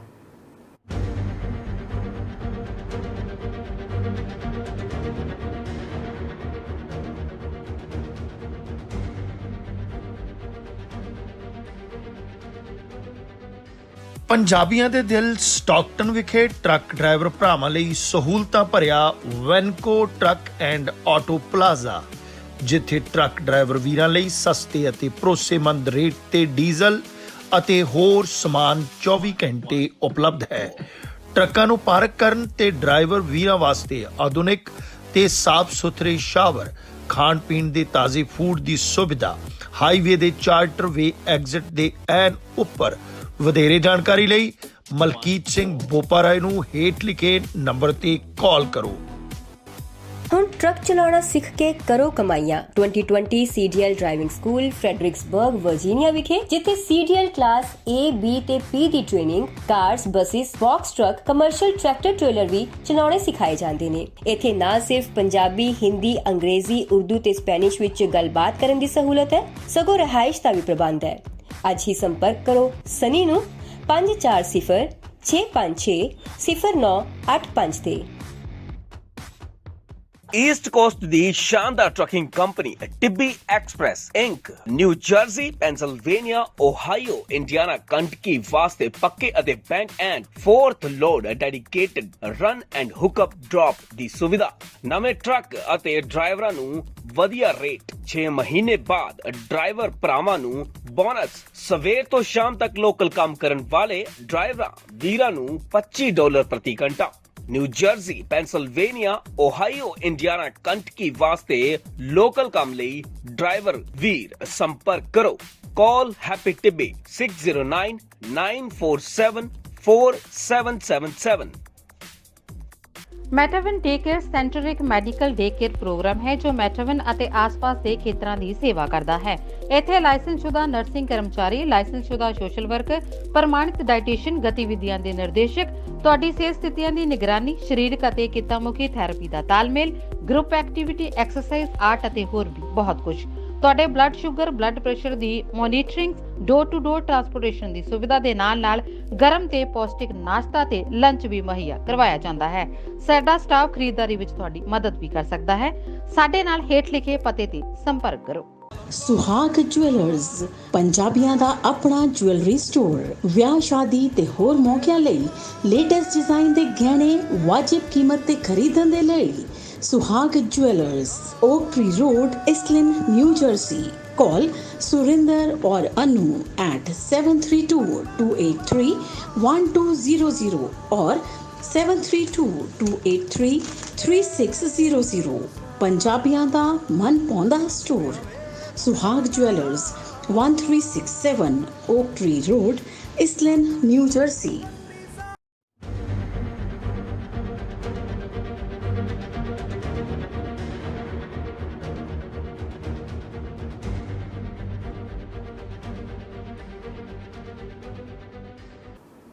ਬਾਜ ਟੀਵੀ ਨਾਲ ਜੁੜੇ ਰਹਿਣ ਲਈ ਦਰਸ਼ਕੋ ਸਵਾਗਤ। ਪ੍ਰੋਗਰਾਮ ਚੱਲ ਰਿਹਾ ਖਾਸ ਮੁਲਾਕਾਤ ਤੇ ਸਾਡੇ ਅੱਜ ਦੇ ਵਿਸ਼ੇਸ਼ ਮਹਿਮਾਨ ਨੇ ਗੁਲਸ਼ਨ ਮਿਰਜ਼ਾਪੁਰੀ ਜੀ। ਗੁਲਸ਼ਨ ਜੀ, ਗੱਲ ਆਪਾਂ ਕਰਦੇ ਆ, ਤੁਹਾਡੀ ਸਾਹਿਤਕ ਗੱਲਾਂ ਵੀ ਨਾਲ ਚੱਲੀ ਜਾਂਦੀਆਂ ਤੇ ਨਾਲ ਆਪਾਂ ਕਵਿਤਾ ਵੀ ਸੁਣੀ ਜਾਂਦੇ ਆ। ਆਪਾਂ ਪਰਿਵਾਰ ਬਾਰੇ ਗੱਲ ਕਰ ਲੈਂਦੇ ਆ। ਪਹਿਲਾਂ ਤੁਸੀਂ ਕਪੂਰਥਲੇ ਦੇ ਇਲਾਕੇ ਡਿਸਟ੍ਰਿਕਟ ਦੇ ਵਿੱਚ ਇੱਕ ਪਿੰਡ ਦੇ ਵਿੱਚ ਰਹਿੰਦੇ ਸੀ, ਜਿਹੜਾ ਜਨਮ ਤੁਹਾਡਾ ਉੱਥੇ ਦਾ ਹੁੰਦਾ। ਫਿਰ ਜਲੰਧਰ ਆਏ, ਸੰਗਲ ਸੋਲ ਗਏ। ਇਹ ਸਫ਼ਰ ਕਿਸ ਤਰ੍ਹਾਂ ਬਣਦਾ ਰਿਹਾ? ਜਿਹੜਾ ਪਹਿਲਾਂ ਤਾਂ ਆਪਣੇ ਬਚਪਨ ਬਾਰੇ ਆਪਾਂ ਗੱਲ ਤੁਹਾਡੇ ਕਰਦੇ ਆ, ਕਿਹੋ ਜਿਹਾ ਬੀਤਿਆ ਤੁਹਾਡਾ ਬਚਪਨ ਜੀ? ਬਚਪਨ ਮੇਰਾ ਬਹੁਤਾ ਵਧੀਆ ਨਹੀਂ ਬੀਤਿਆ। ਮਹਾਈ ਤੇ ਗਰੀਬੀ 'ਚ ਗੁਜ਼ਰਿਆ ਜੀ। ਮੇਰੇ ਮਾਮਾ ਜੀ ਨਹੀਂ ਸੀ ਕੋਈ ਵੀ, ਤੇ ਮੇਰੀ ਮੰਮੀ ਹਰੀ 3 ਭੈਣਾਂ ਸੀ, 2 ਵੱਡੀਆਂ ਸੀ, ਸਭ ਤੋਂ ਛੋਟੇ ਮੇਰੇ ਮੰਮੀ ਸੀ। ਤੇ ਜਦੋਂ ਫਿਰ ਉਹਨਾਂ ਵੱਡੀਆਂ ਮੇਰੇ ਮਾਸੀਆਂ ਦੇ ਕੋਈ ਬੱਚਾ ਨਹੀਂ। ਜਦੋਂ ਮੇਰਾ ਜਨਮ ਹੋਇਆ ਨਾਨਕੇ ਇੱਥੇ ਜਲੰਧਰ ਹੀ ਬਸਤੀ ਪੂਰੇ ਖਾਂ ਜੀ, ਤੇ ਉਹਨਾਂ ਨੇ ਮੇਰੇ ਨਾਨਾ ਜੀ ਨੇ ਮੈਨੂੰ ਮੇਰਾ ਨਾਂ ਗੁਲਸ਼ਨ ਰੱਖਿਆ। ਕਹਿੰਦੇ ਅੱਜ ਮੇਰਾ ਬਾਗ ਹਰਿਆ ਭਰਿਆ ਹੋਇਆ। ਤੇ ਉਸ ਤੋਂ ਬਾਅਦ ਅਸੀਂ ਪਿੰਡ ਮਿਰਜ਼ਾਪੁਰ, ਜਿਹੜਾ ਨਰਾਲਾ ਢਲਮਾ ਰੋਡ ਤੇ ਜ਼ਿਲ੍ਹਾ ਕਪੂਰਥਲਾ 'ਚ ਪੈਂਦਾ, ਉੱਥੇ 21 ਸਾਲ ਰਿਹਾ ਮੈਂ ਜੀ। ਸਾਰੀ ਪੜ੍ਹਾਈ ਮੁੱਢਲੀ ਤੇ ਕਾਲਜ ਨਰਾਲੇ ਤੇ ਬਚਪਨ ਉੱਥੇ ਬੀਤਿਆ, ਜਵਾਨੀ ਉੱਥੇ ਬੀਤੀ। ਬਿਲਕੁਲ। ਫਿਰ ਜਲੰਧਰ ਕਿਸ ਤਰ੍ਹਾਂ ਆ ਗਏ? ਜਲੰਧਰ ਫਿਰ ਉਹ ਆਪਣੇ ਕੰਮਕਾਰ ਦੇ ਸਿਲਸਿਲੇ ਦੇ ਵਿੱਚ ਜਲੰਧਰ ਆ ਗਏ ਜੀ। ਤੇ ਉਹ ਇੱਥੇ ਫਿਰ ਮੇਰੇ ਨਾਨਕੇ ਪਰਿਵਾਰ ਸੀ, ਉਹ ਨਾਨੀ ਨਾਨਾ ਹੀ ਪੂਰੇ ਹੋ ਗਏ ਸੀ, ਤੇ ਉੱਥੇ ਮਾਤਾ ਜੀ ਆ ਕੇ ਰਹਿਣ ਲੱਗ ਪਏ, ਤੇ ਅਸੀਂ ਵੀ ਫਿਰ ਜਲੰਧਰ ਆ ਗਏ ਜੀ। ਜਲੰਧਰ ਹੌਲੀ ਹੌਲੀ ਫਿਰ ਮੈਂ ਇੱਥੇ ਰਹਿੰਦਾ ਰਿਹਾ। 2000 ਜੀ 1991 ਤੱਕ ਮੈਂ ਇੱਥੇ ਜਲੰਧਰ ਰਿਹਾ ਜੀ। ਉਸ ਤੋਂ ਬਾਅਦ 83 ਤੋਂ 91 ਤੱਕ ਜੀ ਜੀ। ਫਿਰ ਮੈਂ ਸੰਗਲ ਸੋਲ ਚਲਾ ਗਿਆ, ਸੁਰਿੰਦਰ ਸੋਲ ਦੇ, ਤੇ ਉੱਥੇ 2007 ਤੱਕ ਉੱਥੇ ਰਿਹਾ। ਤੇ 2007 ਚ ਮੈਂ ਇਟਲੀ ਚਲਾ ਗਿਆ, ਤੇ ਉੱਥੇ ਮੈਂ 2015 ਤੱਕ ਰਿਹਾ ਜੀ। ਤੇ ਮੇਰੇ 2 ਬੇਟੇ ਇਟਲੀ ਚ ਨੇ, ਤੇ ਪੱਕੇ ਸੈਟਲ ਨੇ। ਉਹਨਾਂ ਮੇਰੀਆਂ ਨੂੰਹਾਂ ਵੀ ਉੱਥੇ ਚਲੇ ਗਈਆਂ ਉਹਨਾਂ ਕੋਲ ਜੀ ਜੀ। ਤੇ ਮੇਰੇ ਛੋਟਾ ਬੇਟਾ ਤੇ ਮੈਂ ਤੇ ਪਤਨੀ ਤੇ ਬੇਟੀ ਹੈਗੀ ਹੈ, ਉਹ ਅਸੀਂ ਇੱਥੇ ਜਲੰਧਰ ਰਹਿ ਰਹੇ ਅੱਜ ਕੱਲ੍ਹ ਰਹਿ ਰਹੇ ਹਾਂ। ਤੇ ਪਰਿਵਾਰ ਦੇ ਨਾਲ ਆਪਾਂ ਗੱਲ ਕਰਦੇ, ਪਰਿਵਾਰ ਦੇ ਨਾਲ ਸੰਬੰਧਿਤ ਤੁਸੀਂ ਰਚਨਾਵਾਂ ਵੀ ਲਿਖੀ ਹੋਗੀ ਕੋਈ ਇਸ ਵਿਸ਼ੇ ਦੀ, ਜਿਹੜੀ ਪਰਿਵਾਰ ਨਾਲ ਅੱਜ ਕੱਲ੍ਹ ਦੇ ਮਾਹੌਲ ਦੇ ਹਿਸਾਬ ਨਾਲ ਆਪਾਂ ਉਹ ਦਰਸ਼ਕਾਂ ਨਾਲ ਤੁਹਾਡੀ ਰਚਨਾ ਸਾਂਝੀ ਕਰਦੇ ਆ। ਹਾਂਜੀ, ਇੱਕ ਗਜ਼ਲ ਹਾਂਜੀ ਪਰਿਵਾਰ ਨਾਲ ਸੰਬੰਧਿਤ ਜੀ। ਗਜ਼ਲ ਆ ਜੀ। ਕੱਲਾ ਕੱਲਾ ਰੁੱਖ ਹੋ ਗਿਆ ਜੀ, ਆਪੋ ਆਪਣਾ ਦੁੱਖ ਹੋ ਗਿਆ। ਕੀ ਬਾਤ ਹੈ ਜੀ। ਕੱਲਾ ਕੱਲਾ ਰੁੱਖ ਹੋ ਗਿਆ, ਆਪੋ ਆਪਣਾ ਦੁੱਖ ਹੋ ਗਿਆ ਜੀ। ਕੌਣ ਕਿਸੇ ਨੂੰ ਪੁੱਛੇ ਅੱਜ ਕੱਲ, ਪੈਸਾ ਹੀ ਪ੍ਰਮੁੱਖ ਹੋ ਗਿਆ। ਕੀ ਬਾਤ ਹੈ ਜੀ, ਬਹੁਤ ਅੱਛੇ ਜੀ ਜੀ। ਮੈਂ ਜਦ ਦਿਲ ਵਿੱਚ ਝਾਤੀ ਮਾਰੀ, ਉਹ ਮੇਰੇ ਸਨਮੁਖ ਹੋ ਗਿਆ ਜੀ। ਧੀ ਨਾ ਲੱਗੇ ਚੰਗੀ ਹੁਣ ਕਿਉਂ, ਪੁੱਤਰ ਹੀ ਕਿਉਂ ਭੁੱਖ ਹੋ ਗਿਆ। ਕੀ ਬਾਤ ਹੈ ਜੀ, ਕੀ ਬਾਤ ਹੈ। ਇਹ ਵੀ ਸਾਡਾ ਵਰਤਾਰਾ ਜੀ। ਪੁੱਤਰ ਜ਼ਰੂਰ ਹੋਣਾ ਚਾਹੀਦਾ। ਬਿਲਕੁਲ ਜੀ ਜੀ। ਛੱਡ ਦਿੱਤਾ ਹੈ ਜੰਗਲ ਮੈਂ ਹੁਣ ਮੈਂ, ਛੱਡ ਦਿੱਤਾ ਹੈ ਜੰਗਲ ਹੁਣ ਮੈਂ, ਮਾਰੂ ਥਲ ਦਾ ਰੁੱਖ ਹੋ ਗਿਆ ਜੀ। ਰੋਇਆ ਮੈਂ ਦਰਵਾਜ਼ਾ ਢੋਕੇ, 2 ਪਲ ਦੇ ਲਈ ਸੁੱਖ ਹੋ ਗਿਆ। ਬਹੁਤ ਵਧੀਆ। ਨਾੜਾਂ ਦੇ ਵਿੱਚ ਭਰਿਆ ਪਾਣੀ, ਨਾੜਾਂ ਦੇ ਵਿੱਚ ਭਰਿਆ ਪਾਣੀ ਜੀ, ਹਰ ਰਿਸ਼ਤਾ ਬੇਮੁਖ ਹੋ ਗਿਆ ਜੀ, ਬਹੁਤ ਅੱਛੇ। ਕਿਹੜੇ ਬਾਗ 'ਚ ਮਹਿਕੇ ਗੁਲਸ਼ਨ, ਕਿਹੜੇ ਬਾਗ 'ਚ ਮਹਿਕੇ ਗੁਲਸ਼ਨ, ਜੀ, ਦੁਸ਼ਮਣ ਹਰ ਇੱਕ ਰੁੱਖ ਹੋ ਗਿਆ, ਕੀ ਬਾਤ ਹੈ ਜੀ, ਕੱਲਾ ਬਹੁਤ ਕੱਲਾ ਰੁੱਖ ਹੋ ਗਿਆ, ਜੀ, ਆਪੋ ਆਪਣਾ ਦੁੱਖ ਹੋ ਗਿਆ। ਜੀ ਜੀ, ਬਹੁਤ ਵਧੀਆ ਜੀ। ਤੇ ਇਹ ਪਾਣੀ ਦੀ ਸਮੱਸਿਆ ਬੜੀ ਚੱਲ ਰਹੀ ਹੈ ਆਪਣੇ। ਬਿਲਕੁਲ ਜੀ, ਬਿਲਕੁਲ। ਜਿਹੜੀ ਪਾਣੀ ਦੇ ਵਿਸ਼ੇ ਤੇ ਵੀ ਤੁਸੀਂ ਕਵਿਤਾਵਾਂ ਬਹੁਤੀਆਂ ਲਿਖੀਆਂ, ਕਿਉਂਕਿ ਪਾਣੀ ਅੱਜ ਕੱਲ੍ਹ ਜਿਸ ਤਰ੍ਹਾਂ ਕਹਿ ਰਿਹਾ ਕਿ ਜਿਹੜਾ ਸਾਡੇ ਕੋਲ ਪੰਜਾਬ ਦਾ ਵਿੱਚ ਵੀ ਕੁਝ ਹੀ ਸਾਲਾਂ ਦਾ ਪਾਣੀ ਰਹਿ ਗਿਆ, ਅਸੀਂ ਦੌਲਤਾਂ ਤੇ ਜੋੜ ਲਈਆਂ, ਘਰ ਵੀ ਬਣਾ ਲਏ, ਪ੍ਰਾਪਰਟੀ ਬਣਾ ਲਈ, ਪਰ ਜਿਹੜੀ ਚੀਜ਼ ਦੀ ਜਿਹੜਾ ਕੁਦਰਤ ਦਾ ਸੋਰਸ ਸੀ, ਜਿਹੜਾ ਸੋਮਾ ਆ, ਜਿਹਦੇ ਤੋਂ ਜ਼ਿੰਦਗੀ ਨਾ ਜੀਵਨ ਹੈ ਹੀ ਨਹੀਂ, ਖਤਮ ਹੋ ਜਾਣਾ, ਉਹ ਪਾਣੀ ਜਿਹੜਾ ਖਤਮ ਹੁੰਦਾ ਜਾ ਰਿਹਾ। ਤੇ ਉਸ ਵਿਸ਼ੇ ਤੇ ਵੀ ਤੁਸੀਂ ਜਿਹੜੀ ਕਵਿਤਾਵਾਂ ਲਿਖੀਆਂ ਆਪਾਂ ਉਹ ਵੀ ਸਾਂਝੀ ਕਰਦੇ ਹਾਂ। ਹਾਂਜੀ ਜੀ। ਬਣੀ ਚਿੰਤਾ ਕਰੋ ਹੀਲਾ ਕਿ ਪਾਣੀ ਮੁੱਕ ਜਾਣੇ ਨੇ ਜੀ, ਬਣੀ ਚਿੰਤਾ ਕਰੋ ਹੀਲਾ ਕਿ ਪਾਣੀ ਮੁੱਕ ਜਾਣੇ ਨੇ ਜੀ, ਸਫਰ ਪਾਣੀ ਬਿਨਾ ਸਾਰੇ ਅਚਾਨਕ ਰੁਕ ਜਾਣੇ ਨੇ। ਕੀ ਬਾਤ ਹੈ ਜੀ, ਬਹੁਤ ਅੱਛੇ। ਧੰਨਵਾਦ ਜੀ। ਜੀ, ਨਵਾਰੀ ਪਲੰਗ ਚਰਖਾ ਨਾਲ ਹੀ ਸੰਦੂਕ ਬੇਬੇ ਦਾ, ਨਵਾਰੀ ਪਲੰਗ ਚਰਖਾ ਨਾਲ ਹੀ ਸੰਦੂਕ ਬੇਬੇ ਦਾ, ਨਵੀਂ ਕੋਠੀ ਦੇ ਚਾਅ ਵਿੱਚ ਘਰੋਂ ਸਭ ਚੁੱਕ ਜਾਣੇ ਨੇ। ਕੀ ਬਾਤ ਹੈ ਜੀ, ਕੀ ਬਾਤ ਹੈ ਜੀ, ਕੀ ਬਹੁਤ ਅੱਛੇ ਜੀ। ਸ਼੍ਰੀ ਕਿੱਕਰ ਲਸੂੜੀ ਨਿੰਮ ਟਾਲੀ ਬੋੜ ਦੇ ਬਾਜੋਂ, ਅਸੀਂ ਸਾਰੇ ਵੜ ਦਿੱਤੇ ਜੀ, ਬਿਲਕੁਲ ਵੜ ਦਿੱਤੇ ਜੀ। ਸ਼੍ਰੀ ਕਿੱਕਰ ਲਸੂੜੀ ਨਿੰਮ ਟਾਲੀ ਬੋੜ ਦੇ ਬਾਜੋਂ, ਬਣੇਗੀ ਧਰਤ ਬੀਆਬਾਨ ਜੇ ਰੁੱਖ ਮੁੱਕ ਜਾਣੇ ਨੇ ਜੀ, ਬਹੁਤ ਅੱਛੇ ਜੀ। ਦਰੀ ਪੱਖੀ ਤੇ ਫੁਲਕਾਰੀ, ਬੁਣੇ ਕਿਹੜਾ ਬਣਾਵੇ ਕੌਣ। ਕੀ ਬਾਤ ਹੈ ਜੀ। ਜੀ, ਦਰੀ ਪੱਖੀ ਤੇ ਫੁਲਕਾਰੀ, ਬੁਣੇ ਕਿਹੜਾ ਬਣਾਵੇ ਕੌਣ। ਸਮਾਂ ਮਿਲਿਆ ਨਾ ਫੋਨਾਂ ਤੋਂ, ਸਮਾਂ ਮਿਲਿਆ ਨਾ ਫੋਨਾਂ ਤੋਂ, ਜੇ ਖਾਣੇ ਕੁੱਕ ਜਾਣੇ ਨੇ। ਘਰਾਂ 'ਚ ਅੱਜ ਕੱਲ੍ਹ ਚੱਲਦੇ ਆ, ਜਮੈਟੋ ਤੋਂ ਆ ਗਿਆ, ਫਲਾਣੀ ਜਗ੍ਹਾ ਤੋਂ ਆ ਗਿਆ। ਬਿਲਕੁਲ ਜੀ, ਘਰ ਦਾ ਖਾਣਾ ਜਿਹੜਾ ਸੋਈ ਸੁੰਨੀ ਰਹਿੰਦੀ ਆ, ਕਹਿ ਲਓ ਕਿ ਉਹ ਜਿਹੜਾ ਬਣਿਆ ਬਣਾਇਆ ਖਾਣਾ ਆ ਰਿਹਾ ਜੀ। ਜੀ ਜੀ। ਰਜਾ ਉਸਦੀ 'ਚ ਹੋਵੇ ਵਾਲ ਨਾ, ਵਿੰਗਾ ਤੇਰਾ ਭਾਵੇਂ, ਰਜਾ ਉਸਦੀ 'ਚ ਹੋਵੇ ਨਾ ਭਾਵੇਂ, ਜੀ, ਵਾਲ ਤੇਰਾ ਵਿੰਗਾ। ਜੀ, ਜਦੋਂ ਤੂਫਾਨ ਆਉਂਦਾ ਪੇੜ ਸਾਰੇ ਝੁਕ ਜਾਣੇ ਨੇ। ਜੀ, ਮਕਤਾ ਹੈ ਜੀ। ਦਿਸੇਗੀ ਨਾ ਹਰਿਆਵਲ ਬਾਗਾਂ 'ਚ ਕਿਧਰੇ ਤੈਨੂੰ ਗੁਲਸ਼ਨ, ਦਿਸੇਗੀ ਨਾ ਹਰਿਆਵਲ ਬਾਗਾਂ 'ਚ ਕਿਧਰੇ ਤੈਨੂੰ ਗੁਲਸ਼ਨ, ਜੋ ਲੱਦੇ ਰੁੱਖ ਫੁੱਲਾਂ ਦੇ ਨਾਲ ਪੰਛੀਆਂ ਟੁੱਕ ਜਾਣੇ ਨੇ। ਜੀ, ਬਣੀ ਚਿੰਤਾ ਕਰੋ ਹੀਲਾ ਕਿ ਪਾਣੀ ਮੁੱਕ ਜਾਣੇ ਨੇ। ਜੀ, ਸਫਰ ਪਾਣੀ ਬਿਨਾ ਸਾਰੇ ਅਚਾਨਕ ਰੁਕ ਜਾਣੇ। ਬਹੁਤ ਵਧੀਆ ਜਿਹੜੀ ਆ ਕਵਿਤਾ ਕਹੀ ਤੁਸੀਂ ਕਹੀ ਆ। ਤੇ ਤੁਹਾਡੀ ਜਿਹੜੀ ਕਿਤਾਬ ਜਿਹੜੀ ਆਈ ਸੀਗੀ, ਜਿਹੜੀ 2013 ਦੇ ਵਿੱਚ ਤਿੜਕੇ ਸੁਪਨੇ ਜੀ ਜੀ, ਤੇ ਉਸ ਤੋਂ ਬਾਅਦ ਅੱਜ ਹੁਣ ਕਿਹੜੀ ਕਦੋਂ ਕਿਤਾਬ ਜਿਹੜੀ ਆ ਤੁਸੀਂ ਦੇ ਰਹੇ ਹੋ? ਉਸ ਤੋਂ ਬਾਅਦ ਮੇਰੀਆਂ ਕਈ ਸਾਂਝੇ ਸੰਗ੍ਰਹਿ, ਜਿੱਦਾਂ 52 ਗਜ਼ਲ ਇੰਟਰਨੈਸ਼ਨਲ ਪੰਜਾਬੀ ਸਾਹਿਤ ਸਭਾ ਨੇ ਛਾਪੇ ਸੀ, 52 ਕਵੀ, ਉਹਦੇ 'ਚ ਵੀ ਮੇਰੀਆਂ ਰਚਨਾਵਾਂ ਪ੍ਰਕਾਸ਼ਿਤ ਨੇ। 153 ਸ਼ਾਇਰ ਨੇ, ਉਹਦੇ 'ਚ ਵੀ ਹੱਕਾਂ ਦੀ ਜੰਗ ਜਿਹੜੇ ਕਿਸਾਨਾਂ ਦੇ ਨਾਲ ਹੀ, ਉਹਦੇ 'ਚ ਵੀ ਮੇਰੀ ਰਚਨਾ ਛਪੀ ਹੈ। ਤੇ ਬਹੁਤ ਸਾਰੇ ਨੇ। ਬਾਕੀ ਇੱਕ ਗਜ਼ਲ ਸੰਗ੍ਰਹਿ ਨਰੋਲ ਜਿਹੜਾ ਉਹ ਲਗਭਗ ਅੰਤਮ ਪੜਾਅ 'ਚ, ਉਹਦੀ ਸਾਰੀ ਉਹ ਕੁਛ ਹੋ ਗਿਆ, ਉਹ ਜਲਦੀ ਤੁਹਾਡੇ ਸਨਮੁਖ ਹੋਏਗਾ। ਤੇ ਇੱਕ ਕਵਿਤਾ ਸੰਗ੍ਰਹਿ, ਇੱਕ ਮੈਂ ਆਪਣੇ ਪਿੰਡ ਦੇ, ਮੇਰੇ ਪਿੰਡ ਦੇ ਲੋਕ ਰੇਖਾ ਚਿੱਤਰ ਲਿਖਿਆ। ਇਹ 3 ਕਿਤਾਬਾਂ ਦਾ ਮੇਰਾ ਕੰਮ ਚੱਲ ਰਿਹਾ ਜੀ। ਤੇ ਮਿਰਜ਼ਾਪੁਰੀ ਜੀ, ਗੱਲਾਂ ਤਾਂ ਬਹੁਤ ਹੋਰ ਨੇ, ਕਵਿਤਾ ਵੀ ਤੁਹਾਡੇ ਕੋਲ ਬਹੁਤ ਸੁਣਨ ਵਾਲੀਆਂ ਸੀ, ਪਰ ਆਪਾਂ ਹੁਣ ਜਿਹੜੀ ਇੱਕ ਸਮਾਂ ਬਹੁਤ ਘੱਟ ਆ, ਸਿਰਫ 2 ਹੀ ਸ਼ੇਰ ਆਪਾਂ ਹੋਰ ਤੁਹਾਡੇ ਕੋਲ ਸੁਣਾਂਗੇ, ਜਿਹੜੇ ਤੁਸੀਂ ਨਾ ਜਿਹੜੀ ਪਾਕਿਸਤਾਨ ਦੇ ਨਾਲ ਸੰਬੰਧਿਤ, ਜਿਹੜੇ ਹੇਰਵੇ ਨਾਲ, ਜਿਹੜੇ ਉੱਧਰਲੇ ਲੋਕੀ ਇੱਧਰ ਆ ਗਏ ਜਾਂ ਇੱਧਰਲੇ ਲੋਕੀ ਉੱਧਰ ਚਲੇ ਗਏ, ਉਹਨਾਂ ਤੇ ਲਿਖੇ ਹੋਏ ਆ। 2 ਸ਼ੇਰ ਆਪਾਂ ਦਰਸ਼ਕਾਂ ਨਾਲ ਸਾਂਝੇ ਕਰਕੇ ਫਿਰ ਆਪਾਂ ਵਿਦਾ ਲੈਂਦੇ ਆ ਜੀ। ਜੀ ਜੀ। ਚਨਾ ਦੇ ਆਰ ਜੋ ਮੇਰੇ ਤੇ ਪਰਲੇ ਪਾਰ ਮੇਰੇ ਨੇ, ਜੀ, ਚਨਾ ਦੇ ਆਰ ਜੋ ਮੇਰੇ ਪਰਲੇ ਪਾਰ ਮੇਰੇ ਨੇ, ਜੀ, ਬਣੇ ਨਾ ਸੁੱਖ ਕਦੇ ਮਿੱਤਰ ਤੇ ਵੈਰੀ ਦਰਦ ਦੁੱਖ ਕਨੇਰੇ ਨੇ। ਜੀ, ਬਣੇ ਨਾ ਸੁੱਖ ਕਦੇ ਮਿੱਤਰ ਤੇ ਵੈਰੀ ਦੁੱਖ ਕਨੇਰੇ ਨੇ। ਮੈਂ ਤੜਫਾਂ ਜਦ ਮੁਹੰਮਦ ਰਾਤ ਨੂੰ ਸੁਪਨੇ 'ਚ ਆਉਂਦਾ ਹੈ। ਕਿਆ ਬਾਤ ਹੈ। ਮੈਂ ਤੜਫਾਂ ਜਦ ਮੁਹੰਮਦ ਰਾਤ ਨੂੰ ਸੁਪਨੇ 'ਚ ਆਉਂਦਾ ਹੈ। ਅਚਾਨਕ ਉੱਠ ਪੈਂਦੇ ਹੌਲ ਡਾਢੇ ਦਿਲ 'ਚ ਮੇਰੇ ਨੇ। ਕਿਆ ਬਾਤ ਹੈ ਜੀ, ਬਹੁਤ ਵਧੀਆ ਜੀ। ਸਟਾਪੂ ਖੇਡਦੇ ਬੱਚੇ ਸਦਾ ਹੀ ਸ਼ੋਰ ਕਰਦੇ ਨੇ, ਸਟਾਪੂ ਖੇਡਦੇ ਬੱਚੇ ਸਦਾ ਹੀ ਸ਼ੋਰ ਕਰਦੇ ਨੇ। ਨਜ਼ਰ ਆਉਂਦੇ ਮੇਰੇ ਸੁਪਨੇ 'ਚ ਹਾਲੇ ਵੀ ਉਹ ਚਿਹਰੇ ਨੇ। ਜੀ ਜੀ, ਬਹੁਤ ਵਧੀਆ। ਨਜ਼ਰ ਆਉਂਦੇ ਮੇਰੇ ਸੁਪਨੇ 'ਚ ਹਾਲੇ ਵੀ ਉਹ ਚਿਹਰੇ ਨੇ। ਹਨੇਰੀ ਜ਼ੁਲਮ ਦੀ ਚੁੱਲੀ ਲਹੂ ਸਕਿਆਂ ਦਾ ਡੁੱਲਾ ਸੀ। ਜੀ ਜੀ।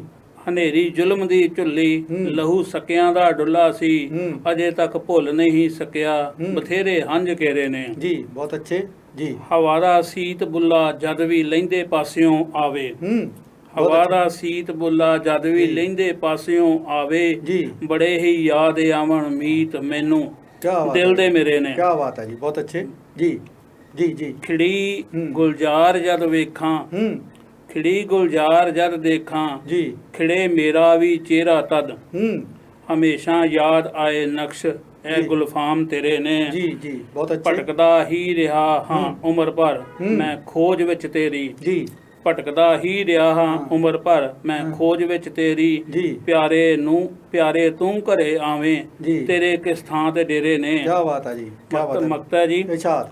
ਨਜ਼ਰ ਜੇ ਮੇਰ ਦੀ ਮਾਰੇ ਬਣਾ ਵਿਗੜੀ ਉਹ ਦਿੰਦਾ ਹੈ ਨਜ਼ਰ ਜੇ ਮੇਰ ਦੀ ਮਾਰੇ ਬਣਾ ਉਹ ਵਿਗੜੀ ਦਿੰਦਾ ਹੈ ਰਜਾ ਉਸ ਦੀ ਬਿਨਾ ਨਾ ਕੱਟਣੇ ਗੁਲਸ਼ਨ ਹਨੇਰੇ ਨੇ ਜਿਨ੍ਹਾਂ ਦੇ ਯਾਰ ਮੇਰੇ ਨੇ ਪਰਦੇ ਪਾਰ ਮੇਰੇ ਨੇ ਬਣੇ ਨਾ ਸੁਖ ਕਦੇ ਮਿੱਤਰ ਤੇ ਵੈਰੀ ਦੁੱਖ ਕਨੇ। ਕੀ ਬਾਤ ਹੈ। ਜਿਹੜੀ ਆ ਚਨਾਹ ਦੇ ਪਾਰ ਦੀ ਗੱਲ ਕੀਤੀ ਉਹਨਾਂ ਦੀ ਕਿਤਾ ਜਿਹੜੀ ਤਰਾਸਦੀ ਆ ਜਿਹੜੀ ਆ ਉਹ ਬਹੁਤ ਜਿਹੜੀ ਇਹਦੇ ਤੁਸੀਂ ਹਰੇਕ ਤੇ ਸ਼ੇਰ ਦੇ ਵਿੱਚ ਕਹੀ ਆ। ਤੇ ਹੁਣ ਸਮਾਂ ਹੋ ਗਿਆ ਸਾਡੇ ਕੋਲ ਆਪਾਂ ਦਰਸ਼ਕਾਂ ਤੋਂ ਇਜਾਜ਼ਤ ਲੈਣ ਦਾ। ਤੁਸੀਂ ਸਾਡੇ ਸਟੂਡੀਓ ਵਿੱਚ ਆਏ ਬਾਜ ਟੀਵੀ ਦੀ ਸਮੁੱਚੀ ਟੀਮ ਵੱਲੋਂ ਤੁਹਾਡਾ ਬਹੁਤ ਬਹੁਤ ਧੰਨਵਾਦ। ਬਹੁਤ ਬਹੁਤ ਤੁਹਾਡਾ ਵੀ ਧੰਨਵਾਦ ਜੀ ਬਾਜ ਟੀਵੀ ਦੇ ਸਾਰੇ ਪ੍ਰਬੰਧਕਾਂ ਦਾ ਤੇ ਆਪਣੇ ਦਰਸ਼ਕਾਂ ਦਾ ਸਾਰਿਆਂ ਨੂੰ ਪਿਆਰ ਭਰੀ ਸਤਿ ਸ੍ਰੀ ਅਕਾਲ ਜੀ। ਦਰਸ਼ਕੋ ਹੁਣ ਦਿਓ ਇਜਾਜ਼ਤ, ਕੱਲ ਫੇਰ ਮਿਲਾਂਗੇ ਇੱਕ ਨਵੇਂ ਮਹਿਮਾਨ ਦੇ ਨਾਲ। ਹੁਣ ਮੈਨੂੰ ਦਿਓ ਇਜਾਜ਼ਤ, ਸਤਿ ਸ੍ਰੀ ਅਕਾਲ।